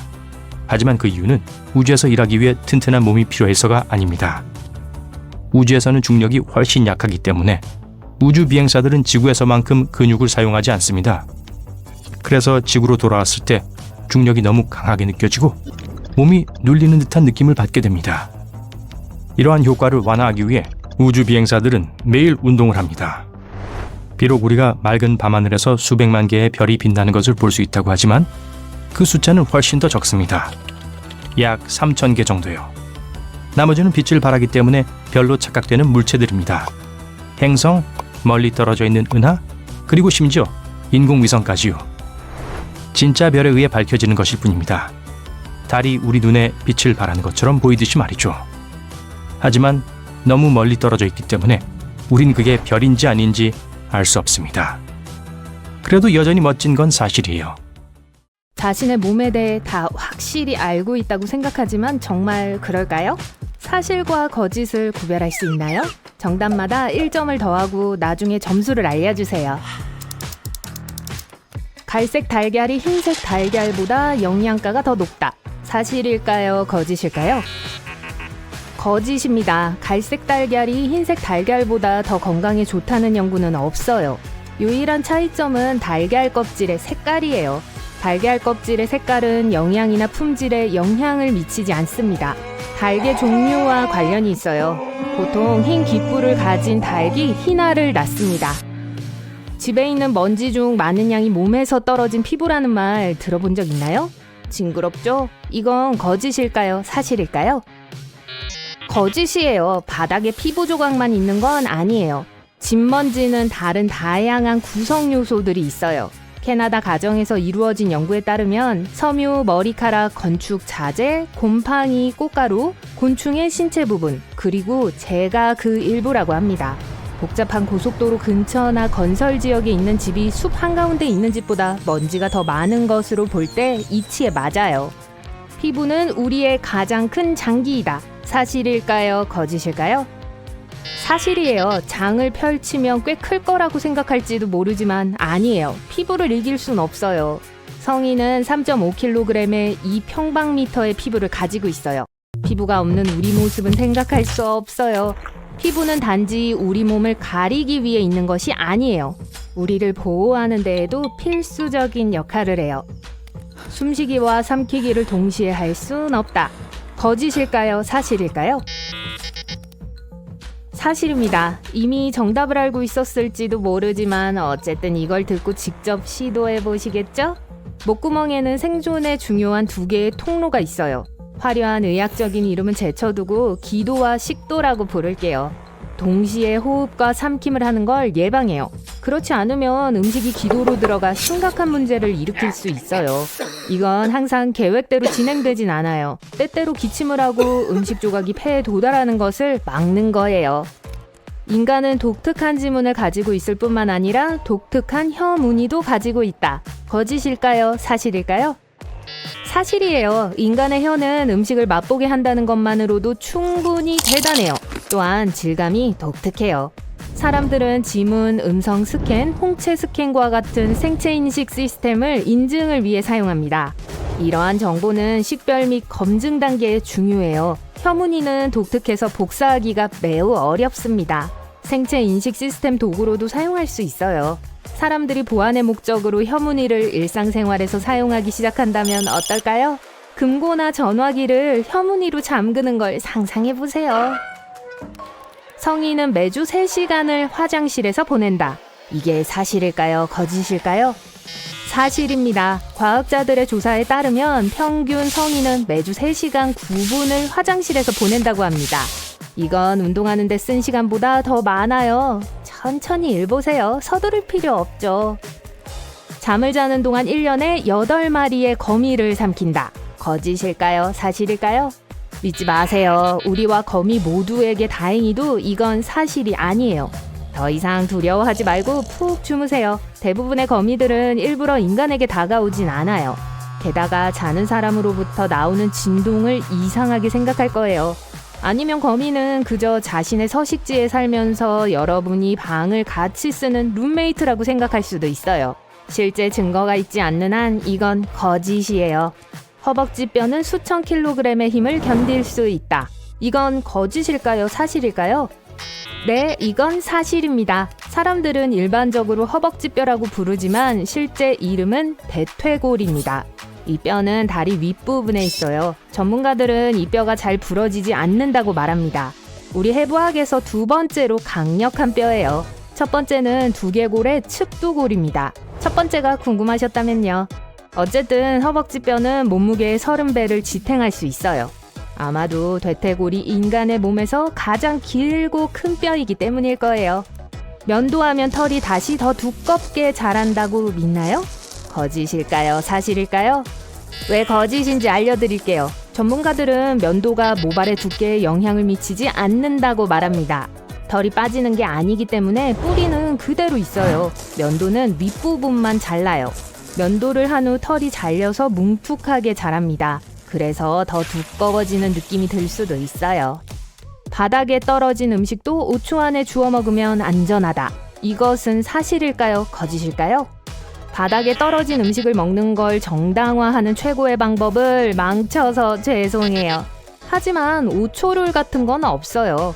연구원들은 상당한 양의 박테리아가 5초 안에 음식으로 옮겨진다라는 걸 발견했습니다. 음식의 습기는 오염에 직접적인 영향을 미칩니다. 수박 한 조각과 감자칩을 바닥에 떨어뜨린다고 상상해보세요. 왜 두 개를 같이 먹는지 어떻게 둘 다 떨어뜨렸는지는 몰라요. 어쨌든 이 예를 계속해볼게요. 수박은 감자칩보다 더 오염될 거예요. 왜냐하면 수박은 수분이 더 많기 때문이죠. 수박의 표면은 박테리아를 더 쉽게 옮겨요. 금발과 빨간 머리는 곧 사라질지도 모른다. 거짓일까요? 사실일까요? 쉬운 문제죠? 이건 거짓이에요. 빨간 머리나 금발 머리는 열성 유전자와 연결되어 있습니다. 머리 색깔을 드러내지 않고 한 세대에서 다른 세대로 전달될 수 있어요. 만약 두 부모 모두 올바른 열성 유전자를 가지고 있다면 다음 세대는 금발이나 빨간 머리를 가질 가능성이 높습니다. 이 유전자들은 희귀하지만 사람들은 여전히 이 유전자들을 가지고 있기 때문에 영원히 사라지지는 않을 거예요. 그런 일이 일어나려면 말 그대로 그 유전자를 가지고 있는 지구상의 모든 사람들이 사라져야 해요. 그래서 가능성은 낮습니다. 커피를 마시면 탈수된다. 사실일까요? 거짓일까요? 거짓입니다. 모닝커피를 즐겨도 돼요. 네, 커피 마시고 나서 화장실을 더 자주 가게 될 수도 있어요. 하지만 그렇다고 몸에서 더 많은 물이 빠져나간다는 의미는 아니에요. 카페인의 효과에 대해 이루어진 수많은 연구들이 있습니다. 이러한 연구 중 일부는 하루에 적당한 양의 커피를 마시는 것이 탈수 위험을 증가시키지 않는다는 걸 밝혀냈어요. 요거트를 먹는 것은 소화를 돕는다. 사실이라고 생각하세요? 아니면 그저 또 하나의 거짓일까요? 사실이에요. 하지만 요거트를 잘 골라야 해요. 요거트는 프로바이오틱스가 함유된 음식입니다. 장에서 모든 것이 원활하게 흐르게 하는 좋은 박테리아죠. 요거트를 먹는 것만으로는 건강한 소화 시스템을 갖추기에 충분하지 않을 수 있지만 소화기관을 긍정적으로 지원합니다. 모든 요거트가 다 같은 건 아니라는 걸 명심하세요. 일부는 설탕이 들어있거나 사탕이나 쿠키와 같은 토핑이 함께 나옵니다. 평범한 걸 선택하세요. 머리를 자주 자르면 머리카락이 더 빨리 자랄 것이다. 사실일까요? 거짓일까요? 머리카락이 더 빨리 자랄 테니까 자른 머리 때문에 울지 말라는 말을 들은 적이 있을 거예요. 안타깝게도 머리카락의 성장률은 얼마나 자주 머리를 자르느냐에 달려있지 않습니다. 머리카락의 평균 성장률은 하루에 3mm예요. 게다가 나이, 호르몬, 심지어 1년의 어떤 시기인지에도 영향을 받아요. 이 새로운 사실을 알고 미용실 예약을 연기하는 분들이 계실까요? 어떤 사람들은 여전히 이 지역을 항해하는 걸 두려워해요. 왜냐하면 19세기 중반 이후 배 50척과 20대 넘는 비행기가 이곳에서 사라졌기 때문이죠. 이곳은 대서양의 공식적인 지역이 아니기 때문에 일반 종이 지도에선 찾아볼 수 없어요. 미국 남동부 해안 근처의 삼각형 모양의 상상 속의 물의 영역이에요. 이제 우린 그곳에 대한 모든 썰과 근거 없는 이야기를 밝히기 위해 그곳으로 가고 있어요. 가장 인기 있는 이론은 한때 아틀란티스라는 고대 도시가 지금의 버뮤다 삼각지가 있던 곳에 있었단 거예요. 그곳엔 지구상의 어느 누구보다 더 진보된 문명이 살고 있었다고 해요. 이 지역엔 무한한 에너지를 만들어내고 도시 전체에 동력을 공급하는 신비로운 크리스탈이 설치되어 있었어요. 그러다 도시가 침수되었고 그 폐허는 여전히 대서양 바닥에 가라앉아 있다는 거예요. 하지만 그 폐허 중에는 아직도 크리스탈이 작동하고 있는 곳이 있다고 해요. 이것이 대부분의 실종의 원인이라는 거죠. 크리스탈이 표면으로 무작위로 에너지 빔을 방출하여 비행기와 배의 전자장치를 비활성화시켰다는 거죠. 이 이론을 뒷받침할 만한 팩트는 없어요. 누군가가 버뮤다 삼각지대에 관한 책에서 이 근거 없는 얘기를 쓴 적이 있고 그 이후로 일부 사람들이 그걸 지지하고 있죠. 그러나 전자장치와 관련된 이상한 점은 있어요. 국제우주정거장의 우주 비행사들은 버뮤다 삼각지 영역에서 지구의 자기장이 약화되는 걸 알아차렸어요. 자기장은 태양 복사로부터 우리를 보호해주는 보호막이에요. 삼각지 위로 태양 광선의 입자들이 행성의 다른 어느 곳보다 빠르게 움직여요. 이것이 지구 대기권을 비행하는 인공위성의 전자제품의 불안정한 작동을 이야기해요. 하지만 이건 배나 비행기엔 적용되진 않아요. 또 버뮤다 삼각지가 항법 오류를 일으키는 자기 이상의 중심이라는 설도 있어요. 하지만 이 지역의 자기 지도를 정기적으로 확인해도 아무 이상 없었어요. 그곳에 도착하니 물은 잔잔하고 시야 안에 다가오는 폭풍도 없었어요. 나침판을 보았는데 화살표가 좌우로 움직이는 게 보여요. 오, 안 돼. 시작됐어요. 공포가 밀려오고 여러분 이곳에서 벗어나기 위해 배의 운전대를 빠르게 돌립니다. 멈춰봐요. 이 지역에서의 나침판의 이상 작동에 대한 설명은 오래전부터 있었어요. 버뮤다 삼각지는 지구상에서 가장 희귀한 곳 중 하나로 진북과 자북이 정확히 같은 방향에 있는 곳이죠. 진북은 우리 행성의 지리적 북극점을 말해요. 지구 주위를 끊임없이 떠돌아다니는 자북은 자북극으로 향해요. 가끔 이 극들이 만나게 돼요. 그리고 북쪽과 남쪽을 연결하는 직선은 무편각선이라고 불려요.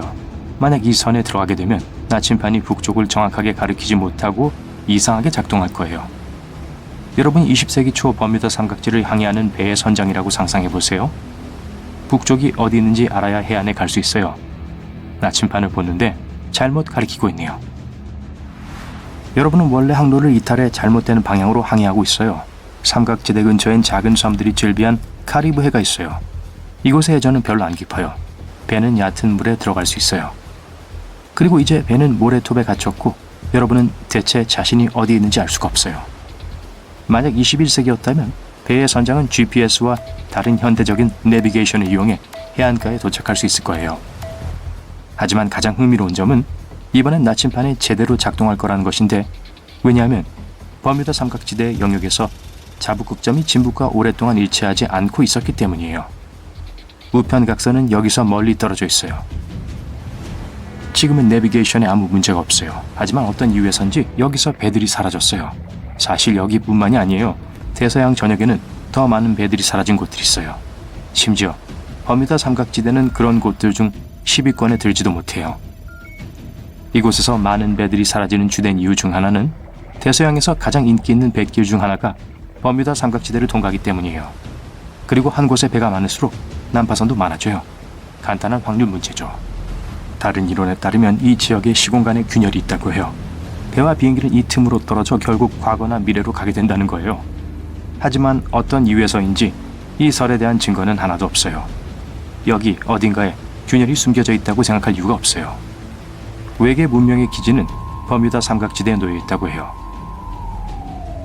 다른 은하계 방문객들이 선원들과 함께 배를 훔쳐가기 때문에 아무도 배의 잔해를 발견 못하는 거라고 말해요. 이것 또한 과학적인 명분이 없는 유명한 설이죠.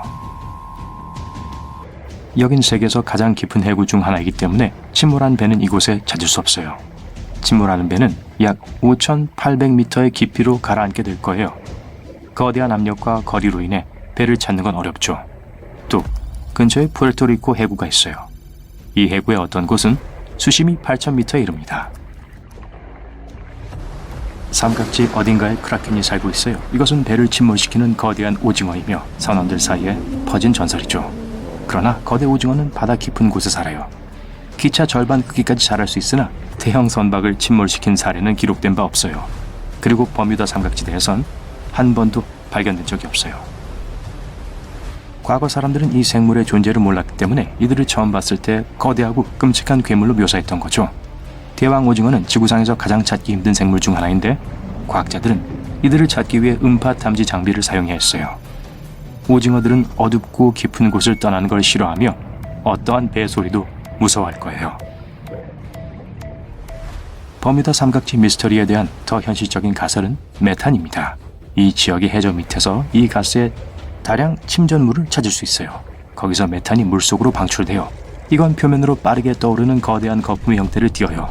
그런 다음 이 가스는 물을 거의 끓게 만들어 배를 침몰시키는 파도를 만들어낸다는 거죠.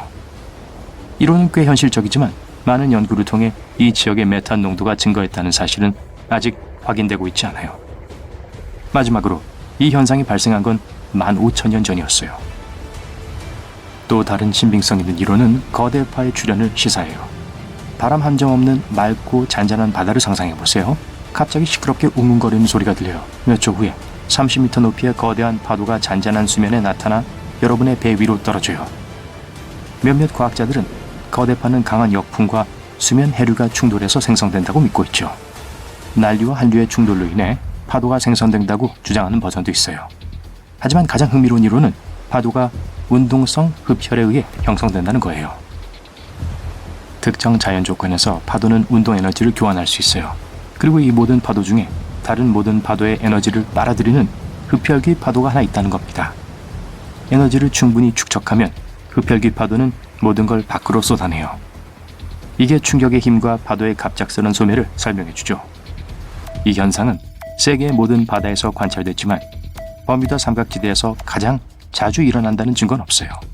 거대파가 그곳에 나타났다면 고요한 때는 아니었을 거예요. 버뮤다 삼각지에서 배가 사라지는 주된 이유는 불안한 바다 때문이에요. 그곳에서는 심한 폭풍과 허리케인이 자주 일어나요. 그건 버뮤다 섬이 뇌우를 삼각지대로 밀어넣는 고기압 지대이기 때문에 일어나는 걸 거예요. 거대한 파도가 순식간에 배를 전복시키고 천둥과 번개가 비행기 전자장치를 무력화시키죠. 여기엔 전혀 이상한 게 없어요. 폭풍과 배 실종은 모든 바다에서 일어나요. 하지만 정확하게 버뮤다 삼각지대에서 근거 없는 이야기들이 많이 생겨났죠. 이 모든 건 20세기 중반 아틀란티스가 삼각지 물속에 있다는 책이 출판되면서부터 시작됐죠.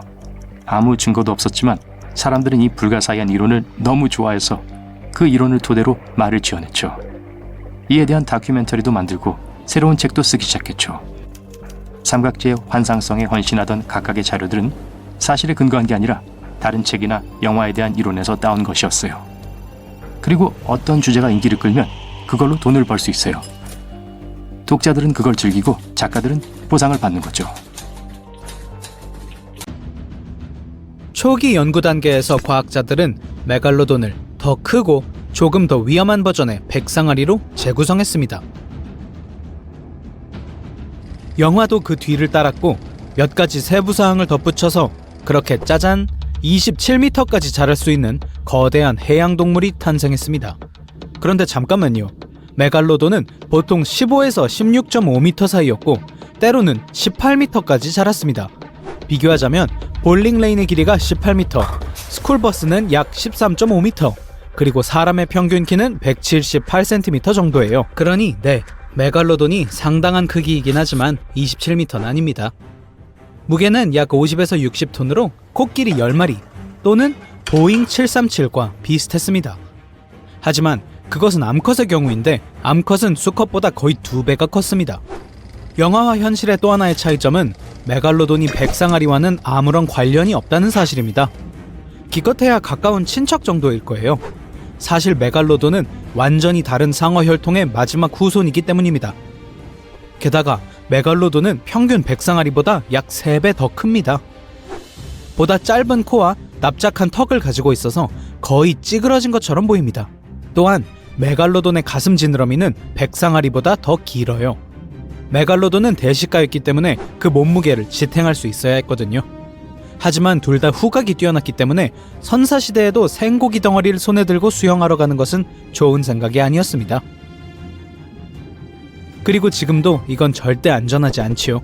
어떤 사람들이 생각하는 것처럼 메갈로돈이 깊은 물속에 숨어있든 아니면 영원히 사라졌든 어린 사촌들이 그곳에서 기다리고 있을 거예요. 또한 둘 다 큰 해양 포유류를 사냥하기 좋아했기 때문에 확실히 함께 할 수 있는 일이 있었을 거예요. 그러니까 메갈로돈이 기분이 상해서 실수로 친구를 먹어치우기 전까지는 말이죠. 모르는 일이에요. 메갈로돈과 백상아리는 사냥 스타일이 달랐어요. 백상아리는 먹이를 향해 곧장 뛰어들어 노출된 다리나 아랫배와 같은 가장 부드러운 지점을 찾는 것을 선호합니다. 메갈로돈은 지느러미와 꼬리를 겨냥했어요. 거의 3m나 되는 턱과 역사상 가장 강한 무는 힘 덕분에 메갈로돈 이빨은 거의 모든 것을 뚫을 수 있었습니다. 때때로 고래와 같은 큰 동물의 뼈에 이빨 전체가 박혀있는 것이 발견되곤 합니다. 수영을 위해 사용하는 주요 부위를 공격당하면 불쌍한 바다동물은 무방비 상태로 도망칠 수 없었어요. 하지만 고래는 메갈로돈 식단의 작은 일부였을 뿐입니다. 바다표범, 바다소, 오징어, 돌고래, 다른 상어들, 그리고 아마도 입안으로 헤엄쳐 들어오는 작은 물고기 무리도 마다하지 않았을 거예요. 푸짐하고 맛있는 저녁 식사 후에 맛있는 간식을 먹는 것보다 더 좋은 것은 없겠죠. 심지어 두꺼운 껍질이 있었던 거대한 거북이들조차도 안전하지 않았습니다. 메갈로돈은 아마도 매일 거북이 사냥을 엄한 도전으로 받아들였을 거예요. 식단이 정말 다양했고 양도 많았어요. 메갈로돈은 매일 약 1130kg의 음식을 먹곤 했습니다. 바다를 지배한 것은 당연해요. 오열로 약 300개의 이빨이 있었는데 그 날카로운 이빨은 길이가 18cm까지 자랄 수 있었습니다. 메갈로돈이라는 이름도 거대한 이빨을 의미합니다.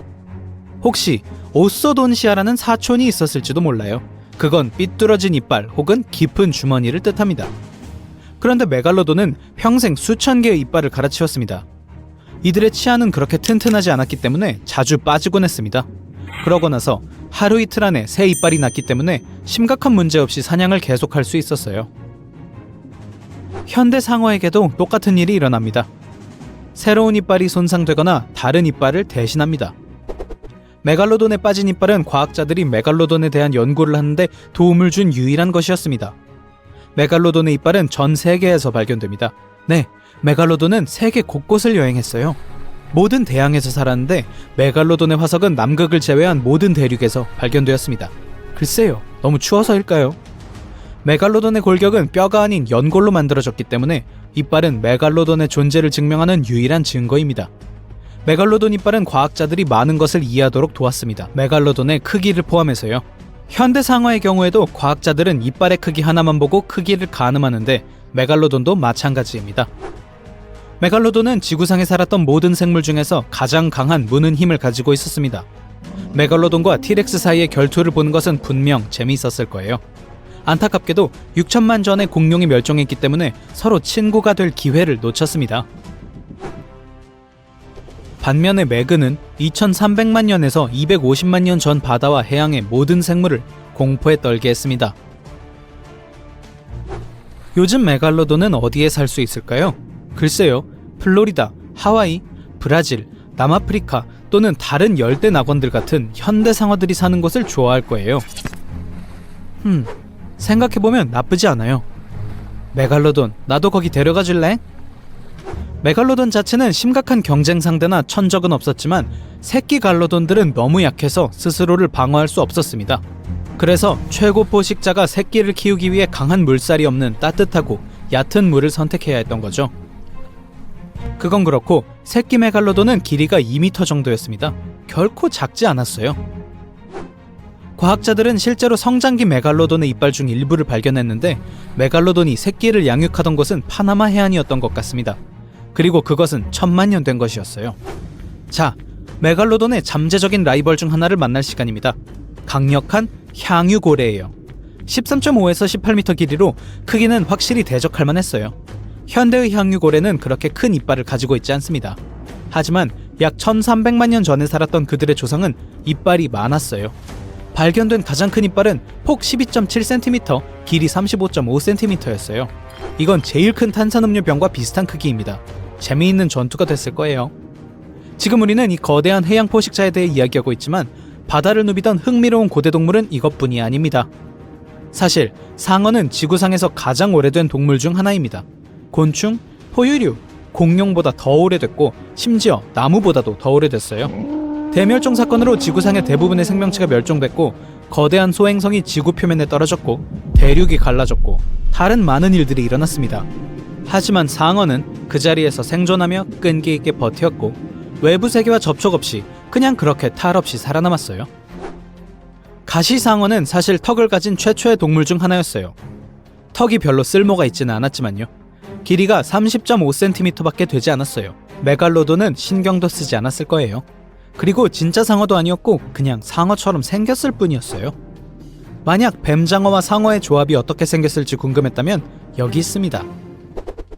뱀장어 상어는 민물을 선호했고 길이가 1m에 달했고 약 2억 년 전에 멸종했습니다. 약 2억 3천만 년 전에 공룡이 나타났으니 뱀장어 상어는 아마도 공룡을 따뜻하게 환영하고 뷔페를 준비하고 있었을 거예요. 불행히도 공룡들은 뱀장어 상어를 디저트거리로 착각했지만요. 자, 이 포식자가 아직까지 살아있었다면 해변 모래사장에서 사람들의 비명을 자아냈을 거예요. 긴수 상어입니다. 거의 500개의 면도날처럼 날카로운 이빨이 달린 거대한 입 때문에 긴수 칼의 이름을 따서 붙여졌습니다. 이 괴물상어의 취미 중 하나는 큰 거북들을 사냥하는 것이었어요. 그런데 왜 상어들은 거북이들을 괴롭히는 거죠? 가위이빨 상어, 무시무시한 이름이죠.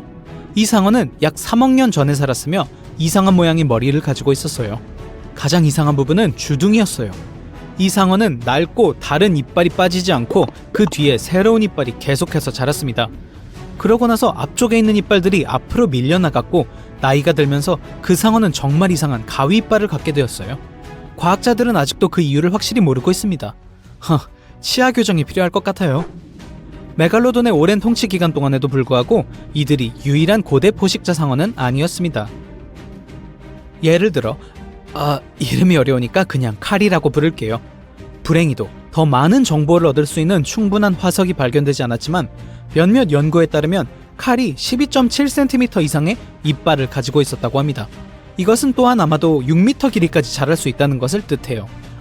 좀 더 많은 이빨이 몇 개만 더 남아있었더라면 좋았을 텐데요. 그랬더라면 메갈로돈과 함께 영화에 등장할 수 있었을 거예요. 안타깝네요. 영화 배우가 될 수 있었는데 말이죠.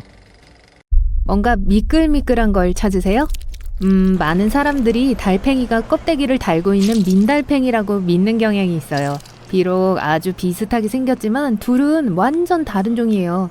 민달팽이는 모든 내장이 미끌미끌한 몸 안에 있기 때문에 조 껍데기가 필요 없어요. 몸을 찌그러뜨려 닿기 어려운 곳에 들어갈 수 있어요. 그래서 민달팽이는 나무 껍질 아래나 작은 틈새 안 또는 시험 공부를 하는 척하는 도서관 같은 가장 있지 않을 것 같은 공간에서도 종종 발견될 수 있어요. 반면에 달팽이는 껍데기와 단단히 연결되어 있어서 껍데기 없이는 살 수 없어요. 자라면서 껍데기를 교체하는 소라게 껍데기와 달리 달팽이는 껍데기를 달고 태어나요. 나이가 들면서 석회화되고 커지고 단단해지는 깨지기 쉬운 반투명 껍데기를 달고 있는 아기 달팽이는 너무 사랑스러워 보여요. 귀엽죠? 달팽이의 내부 장기들 중에 많은 부분들이 껍데기 안에 있는데 이것은 달팽이가 으깨지거나 부서지면 이 동물은 아마 살아남지 못할 거란 걸 의미하죠. 그럼에도 달팽이는 껍질에서 분비되는 단백질과 칼슘의 도움으로 작은 흠집과 갈라진 틈을 수리할 수 있어요. 그런 면에서 거북이는 달팽이와 아주 가까워요. 왜냐면 일반적인 속설과 달리 거북이들은 변덕스럽게 껍데기를 버리고 갈 수 없어요. 거북이의 등껍질은 몸의 필수적인 부분이며 파충류가 포식자로부터 자신을 보호하기 위해 머리와 발을 숨길 수 있음에도 불구하고 이것의 뼈대는 단단한 껍질과 융합되어 있어요. 그리고 다른 동물의 뼈와 마찬가지로 거북이와 같이 자라죠. 코알라는 오직 유칼립투스 잎만 먹지만 거기엔 600가지가 넘는 종류가 있어요. 그리고 코알라는 그중 30종만을 먹죠. 또는 메뉴판에 있는 5%만 먹을 수 있는 거예요. 그래서 까다로운 코알라를 위한 좋은 식사가 되기 위해선 아주 특별한 유칼립투스 나무여야 해요. 이 귀여운 생물들은 또한 집고양이와 공통점이 있는데 하루에 18시간에서 20시간 잠을 잔다는 거예요. 북극곰은 전혀 하얗지 않아요. 털 밑에 피부는 까매요. 이들은 사냥하는 동안 자신을 위장하기 위해서 흰색이 필요해요. 검은색은 다른 어느 색보다 햇빛을 제일 잘 흡수하는 반면 흰색 털은 햇빛을 막지 않아요. 광선이 바로 통과하죠. 어떤 의미에서 북극곰은 투명한 털을 가졌어요. 개와 고양이는 세상을 흑백으로 본다는 속설이 있죠. 사실 몇몇 색을 구별하지 못해요. 개가 얼마나 정확하게 보는지는 아무도 몰라요. 어떤 사람들은 2가지 색만 구별한다고 생각해요. 그게 파란색과 노란색일 수도 있어요. 우리가 아는 한 말이죠. 하지만 사람들보다 다른 색의 음영을 더 잘 볼 수 있어요. 그리고 고양이는 멋진 야간 시야를 갖고 있어요. 어둠 속에서 보는데 인간보다 약 7배 적은 빛만 있으면 돼요. 기린은 소리를 안 낸다고 여겨졌죠? 하지만 최근에 밤에 서로 의사소통을 하기 위해 저주파 소리를 내는 걸로 밝혀졌어요. 낮 동안 그들은 아무 말도 하지 않고 아주 특이한 방식으로 서로에게 위험을 경고해요. 잘 발달된 눈썹을 움직이면서 말이죠. 뉴뉴! 밤이 되면 눈썹이 잘 안 보이기 때문에 진짜 말하기를 시작한 것 같아요. 기린에 대해 얘기해서 말인데 이 동물들은 하루에 30분 이상 잠을 자요. 하지만 아마 여러분만큼 많이 자지 않을 거예요. 이들의 수면 패턴은 꽤 전형적이에요. 연구원들이 한 무리의 기린을 관찰한 후 밤에 자고 오후에 짧은 낮잠을 잔다는 걸 알아냈어요. 전체적으로 각각의 기린들은 매일 약 5시간의 수면을 취했어요. 그런데 이 녀석들의 무리는 사실 기린들의 탑으로 알려져 있어요. 목이 기니까 말은 되네요. 갈매기는 소금물을 마실 수 있어요. 눈 근처에 염분을 배출하는 분비샘이 있어요. 이 분비샘이 바닷물을 아주 빠르게 정화해요. 그리고 콧구멍으로 짠 잔여물들이 나와요. 네, 여러분도 알겠죠? 짭짤한 콧물이에요. 아델리 펭귄은 진짜 낭만적이에요. 평생 단 하나의 짝이 있죠. 수컷은 가정을 이루기 위해 암컷에게 매끄러운 돌을 줘야 해요. 일종의 약혼 반지라고 할 수 있겠네요. 하지만 인간들처럼 암컷 펭귄도 거절하고 선물을 받지 않을 수도 있어요. 동물 사랑 이야기가 나와서 말인데 여우도 로맨틱해요. 수컷 여우는 좋은 아빠이자 남편이에요. 평생을 사랑하는 사람에게 헌신하죠. 암컷을 돌보고 털에서 벼룩을 골라내주기도 해요. 수컷 여우는 여우 구멍을 개선하고 아기 양육에 적극적으로 참여해요. 돌고래는 한쪽 눈을 감고 다른 한쪽 눈을 뜨고 잘 수 있어요. 뇌의 절반은 꿈을 꾸고 휴식을 취하며 나머지 절반은 위험의 징후들이 주변에 있는지 면밀히 관찰하죠. 지루한 수업이나 회의 시간을 잠자기에 가장 완벽한 두뇌예요. 전 그런 말 한 적 없어요. 게다가 돌고래들은 수동으로 호흡을 조절해요. 뇌 전체가 잠들면 물에 빠져 죽을 수 있어요. 해달은 모든 동물들 중 가장 귀여운 잠꾸러기예요. 여름에는 더위 때문에 해달은 늘 물속에서 보내요. 등을 대고 헤엄치면서 그 자세로 잠을 자죠. 아기들은 엄마 배에 엎드려 자요. 그리고 두 어른 해달은 물살에 서로 떨어지지 않게 서로의 손을 잡죠. 타조는 위협을 받을 때 모래에 머리를 박지 않아요. 사실 머리를 전혀 파묻지 않죠. 이 오해는 유명한 영어 관용구인 땅속에 머리 박고 현실을 회피하다에서 유래됐어요. 실제로 타조는 날지 못하는 새이기 때문에 알을 위해 모래에 구멍을 파야 해요. 알을 고르게 데우기 위해 머리를 거기에 넣고 종종 알을 돌리죠. 하지만 타조에겐 여전히 탈출하고자 하는 사고방식이 있어요. 위협을 직면했을 때 모래사장에 털썩 주저앉아 완벽하게 죽은 척 할 수 있어요. 일반적인 오해에 따르면 상어는 움직이는 동안에만 숨을 쉴 수 있다고 해요. 왜냐하면 헤엄을 치면 아가미로 물을 밀어내는데 도움이 되니까요. 비록 많은 종류의 상어가 이런 방식으로 살지만 다른 많은 종류들, 즉 바다에 사는 수염 상어와 같은 종은 아가미 위로 산소가 풍부한 물을 퍼올리기 위해 수영할 필요가 없어요. 한편 모든 상어들은 부레가 없어요. 따라서 만약 헤엄치는 걸 멈추면 바닥으로 가라앉을 거예요. 하지만 다행히도 상어의 몸은 압축될 수 없어요. 그래서 상어에겐 빠르게 오르내리는 게 안전하죠. 일본 과학자들은 고양이들이 진짜로 무시한다는 걸 증명하기 위해 고양이를 위한 오디오 녹음을 틀었어요. 그 녹음에는 고양이 주인들이 고양이의 이름을 불렀어요.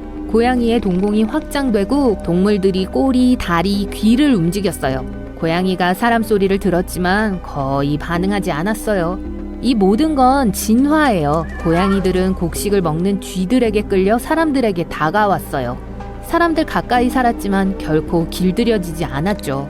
그럼에도 우린 고양이에게 먹이를 주고 있어요. 새들은 사실 유일하게 살아남은 공룡이에요. 이들은 두 다리 달린 공룡인 수각류에서 진화했어요. 네, 티라노는 닭, 타조, 그리고 심지어 벌새의 먼 친척이에요. 사실 홍학은 흰색이에요. 이 새는 베타카로틴 때문에 분홍색으로 변해요. 이 색조는 홍학이 먹는 조류와 새우에서 발견돼요. 여러분도 피부색을 바꿀 수 있어요. 당근을 많이 먹으면 피부가 약간 주황색으로 변할 거예요. 이것은 야채의 높은 베타카로틴 함량 때문에 일어나요. 전 세계의 선원들이 항해 중에 만난 거대한 오징어에 대해 이야기한 바 있죠? 오랫동안 과학자들은 긴 촉수를 가진 괴물들을 신화 속 존재라고 여겼어요. 하지만 2004년 대왕 오징어의 첫 번째 사진이 찍혔어요. 실제로 존재해요. 과학자들은 13m까지 자란 동물을 기록했어요. 모기는 실제로 특정 사람들을 더 잘 물어요. 가장 맛있는 사람은 O형이에요. 또 이 곤충들은 시력이 정말 좋아요. 초록, 검정, 그리고 빨간색에 끌리니까 캠핑 가기 전에 옷 색상을 확인하세요. 실제로 상어를 15분 동안 무아지경에 빠뜨릴 수 있어요. 이렇게 하기 위해서 위험한 동물의 코를 손으로 쓰다듬어야 해요. 이런 종류의 최면은 상어의 코에 있는 수용체들 덕분에 일어나는 긴장성 부동화라고 해요. 쓰다듬을 때 이 수용체들은 많은 신호를 보내며 상어의 뇌는 그 모든 걸 처리하지 못해요. 여기에 적혀 있지 않은 건 상어의 코를 문지르기 위해 정확히 어떻게 충분히 가까이 다가갈 수 있는가죠. 전 그게 중요한 정보라고 생각되는데 그렇지 않나요?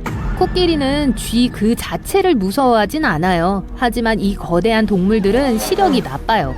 또 꽤 느리게 움직이죠. 그래서 새나 작은 생물인 쥐 같은 것들이 코끼리 주변을 쏜살같이 지나가면 깜짝 놀랄 수 있는 거예요.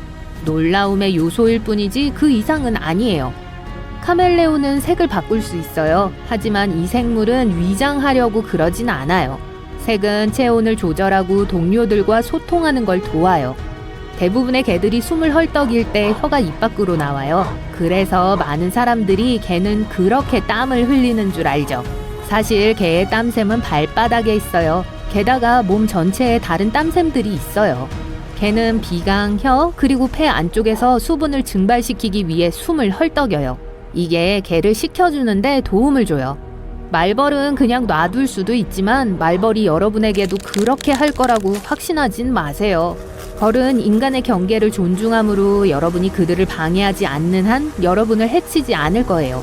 하지만 말벌은 성질이 아주 나빠서 여러분이 둥지 근처를 걷기만 해도 쏠 수 있어요. 말벌 너무하네요. 그거 아세요? 진실 아니면 거짓 게임을 다시 할 시간이에요. 여러분이 어린 시절부터 알고 있던 이런 사실들을 확인해보고 그 중에 어떤 게 진짜 사실이고 어떤 게 근거 없는 오해일지 알아내보세요. 좀비는 지어낸 게 아니다. 사실이에요. 좋아요. 인간으로서 우리가 영화에서 보는 것처럼 그렇게 변할 수는 없지만 동물의 왕국에는 좀비가 있어요. 예를 들어 한 종류의 곰팡이가 특정 화학물질로 개미를 지배해요. 개미의 뇌에서 뭔가가 변해 특별한 임무를 수행하기 위해 군집을 떠나요. 곰팡이가 싹트고 포자를 다시 세상으로 방출할 수 있는 특별한 가지나 잎을 찾는 거죠. 박쥐는 눈이 멀었다. 전혀 사실이 아니에요. 이 근거 없는 말은 아마도 박쥐가 야행성 동물이고 특별한 청각 능력을 가진 사실에서 유래했을 거예요.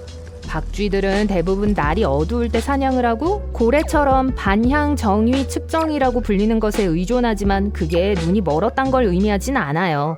박쥐의 눈은 쓸모없지 않아요. 단지 빛이 적은 환경에 적응했을 뿐이에요. 세계에서 가장 큰 폭포는 바다 아래에 있다. 이건 진짜로 사실이에요. 북유럽 해에 있죠. 차가운 바닷물은 따뜻한 폭포보다 밀도가 높아요. 낙하거리가 거의 3.2km나 돼요. 세상에서 가장 작은 말벌은 아메바보다 크지 않다. 이것도 사실이에요. 이 말벌은 눈, 날개, 뇌, 다리 등 다른 곤충들과 같은 신체 부위들을 갖고 있지만 길이가 0.2mm밖에 되지 않아요. 대부분의 경우 아메바라고 알려져 있는 단세포 유기체보다 더 작아요. 타조 아래는 항상 여러 개의 노른자가 있다. 사실이 아니에요. 보통의 닭의 알처럼 타조 아래는 노른자가 하나밖에 없어요. 하지만 약 24개의 달걀 노른자와 맞먹을 정도로 커요. 모든 공룡들은 거대했다. 자, 이건 거짓이에요. 영화에서 공룡을 거대하고 비늘이 있는 도마뱀으로 묘사하지만 아니에요. 우선 작은 공룡종들도 많았고 그중 몇몇은 칠면조나 비둘기만큼 작았어요. 게다가 티라노 같은 공룡은 심지어 어린 시기에 깃털로 덮여 있었어요. 산소는 무색이다. 이건 사실이지만 부분적으로만 사실이에요. 기체로서 색은 없지만 고체나 액체 형태로는 하늘색을 띄어요. 우리는 뇌의 10%만 사용한다. 저로 말할 것 같으면 그건 사실이지만 전반적으로는 거짓이에요. 우리 뇌의 나머지 부분에 놀라운 힘이 숨겨져 있다는 건 좋은 영화 소재지만 실제로는 달라요. 우린 사실 항상 뇌의 100%를 써요. 단지 다른 상황에서 그 일부가 다른 곳보다 더 활동적일 뿐이에요. 10%라는 근거 없는 말의 기원은 1890년대 하버드 심리학자 윌리엄 제임스와 보리스 시디스로 거슬러 올라가요. 랍스터는 발로 맛을 본다. 좋아요. 이건 사실이에요. 인간들도 가끔 같은 행동을 해요. 우린 발로 마늘을 맛볼 수 있어요. 맨발바닥에 문지르면 입안에서 맛을 느낄 수 있어요. 마늘 특유의 냄새를 풍기는 화학물질은 피부를 통해 흡수되어 혈류를 통해 입과 코로 들어가요. 우리가 밟는 모든 걸 맛보지 않아도 되는 건 좋은 일인 것 같네요. 유인원은 우리 조상이다.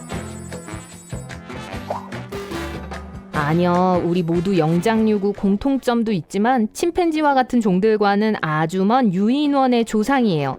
여전히 진화는 그것보다 더 복잡한 방식으로 작용해요. 가계도는 분열되고 그 후에 각 종들은 각자의 방향으로 발전해요. 그렇게 해서 인간과 유인원은 아주 먼 과거의 혈통을 나눈 후 많은 독특한 특징들을 갖게 됐죠. 그렇다면 네안데르탈린이 우리의 조상일까요? 이것도 거짓이에요. 비록 그들이 한때 현대 인간들과 같은 시기에 살았지만 대부분은 지구의 다른 지역에 살았어요. 그래서 인간의 발전 단계가 아니라 다른 혈통이에요. 그들은 또 꽤나 창의적이었어요. 불을 사용하고 도구를 만들고 약용식물을 먹고 이를 닦고 우리 종과 비슷한 일을 아주 많이 했죠. 네안데르탈린은 혹독한 기후변화 때문에 멸종되었을 거예요. 태양은 노란색이다. 사실이 아니에요. 이건 지구 대기에 의해 만들어진 착시예요. 태양의 진짜 색은 흰색이에요. 모든 건 온도에 달려 있어요. 별의 색이 차가울수록 더 깊고 어두워요. 그래서 제일 차가운 별들은 어두운 빨간색이나 갈색이며 더 뜨거운 빨간색 별들도 있어요. 만약 그 별이 약 켈빈 1000도라면 파란색이에요. 태양은 가장 뜨거운 별은 아니에요. 표면 온도가 약 켈빈 6000도라면 흰색이에요. 블랙홀은 진짜 구멍이다. 이건 오해예요. 이름이 뜻하는 것과는 달리 비어있지 않아요. 아주 강력한 중력을 가진 밀도가 높은 물체죠. 자, 여기 안에 들어가 보세요. 이런... 사막으로 모험을 간다 해도 여전히 우산을 갖고 가야 할 것이다. 맞아요. 사막에 절대 비가 오지 않을 거라는 건 흔한 오해예요. 예를 들어 아리조나에 있는 소노란 사막은 아마도 지구상에서 가장 습한 사막 중 하나일 텐데 연중 강수량이 최대 50cm나 되죠. 개는 검은색과 흰색만 구별할 수 있다. 거짓! 강아지가 고동색과 보라색을 구별하지 못하는 건 분명하지만 몇몇 색은 봐요. 우세한 색은 파란색과 노란색이에요. 예를 들어 강아지들이 무지개를 보게 되면 그게 갈색, 옅은 노란색, 회색, 옅은 파란색, 그리고 짙은 파란색의 순서로 볼 수 있어요. 고양이는 균형 잡기 위해 수염이 필요하다. 또 거짓이에요. 고양이는 균형을 유지하기 위해서가 아니라 주변에 뭐가 있는지 느끼기 위해서 수염이 필요해요. 또 수염은 보고 탐색하는 걸 도와주기 때문에 기본적으로 안테나 역할을 해요. 중국의 만리장성은 인간이 만든 우주에서 볼 수 있는 유일한 물체이다. 사실이 아니에요. 나사의 사진은 우주에서 볼 수 있는 인간이 만든 많은 물체들이 꽤 많다는 걸 증명했어요. 고속도로, 다리, 몇몇 큰 공항들, 그리고 심지어 케네디 우주센터도 말이에요. 금붕어의 기억력은 3초다. 아니요. 하지만 전 그래요. 물고기는 사실 아주 영리해요. 한 연구에서 금붕어가 다른 두 클래식 음악의 차이를 구별할 수 있다는 걸 보여주었어요. 사실 빨리 배우지는 못하지만 100번 이상 들려주었을 때 해냈고 그건 기억력이 3초밖에 되지 않는다면 불가능했을 거예요. 심해는 완전 어둡다. 거짓. 네, 햇빛은 심해에 약하게 침투해요. 그래서 기술적으로 975m 아래에 공식적으로 빛이 없다고 말할 수 있어요. 하지만 그 아래에는 다른 종류의 빛이 있어요. 파란색과 녹색 발광 말이에요. 루시페라제라는 효소 덕에 빛을 발생시키죠. 이것은 고에너지 분자를 분해해 박테리아와 일부 심해어 몸에서 광자를 생산해요. 타조는 모래에 머리를 파묻는다.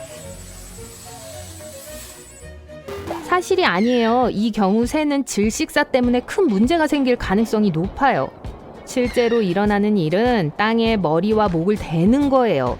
이 부분이 밝은 색이라 서로 섞이는데 이게 사람들이 왜 타조가 모래에 머리를 묶고 있다고 생각하는지를 설명해줘요. 또 지구는 둥글다. 아니, 정말일까요? 기술적으로 적도는 부풀어 오르고 극은 납작해요. 이런 식으로 타원체의 불규칙한 모양을 갖고 있어요. 다음 모임 때 대화 소재로 기억해 두세요. 소금을 조금 넣으면 물이 끓는다. 거짓이에요. 아무 차이도 없고 있다 해도 물이 끓는데 더 오래 걸릴 수 있어요. 호전은 가시를 발사한다. 아니요, 그렇지는 않아요. 이 가시는 꼬리, 옆구리 등에 있어요.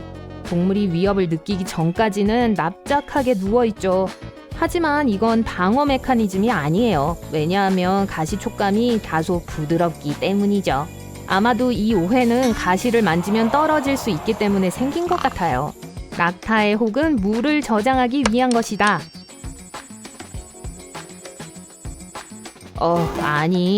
아니에요. 이 혹은 지방을 저장하는 반면 물은 혈류에 저장돼요.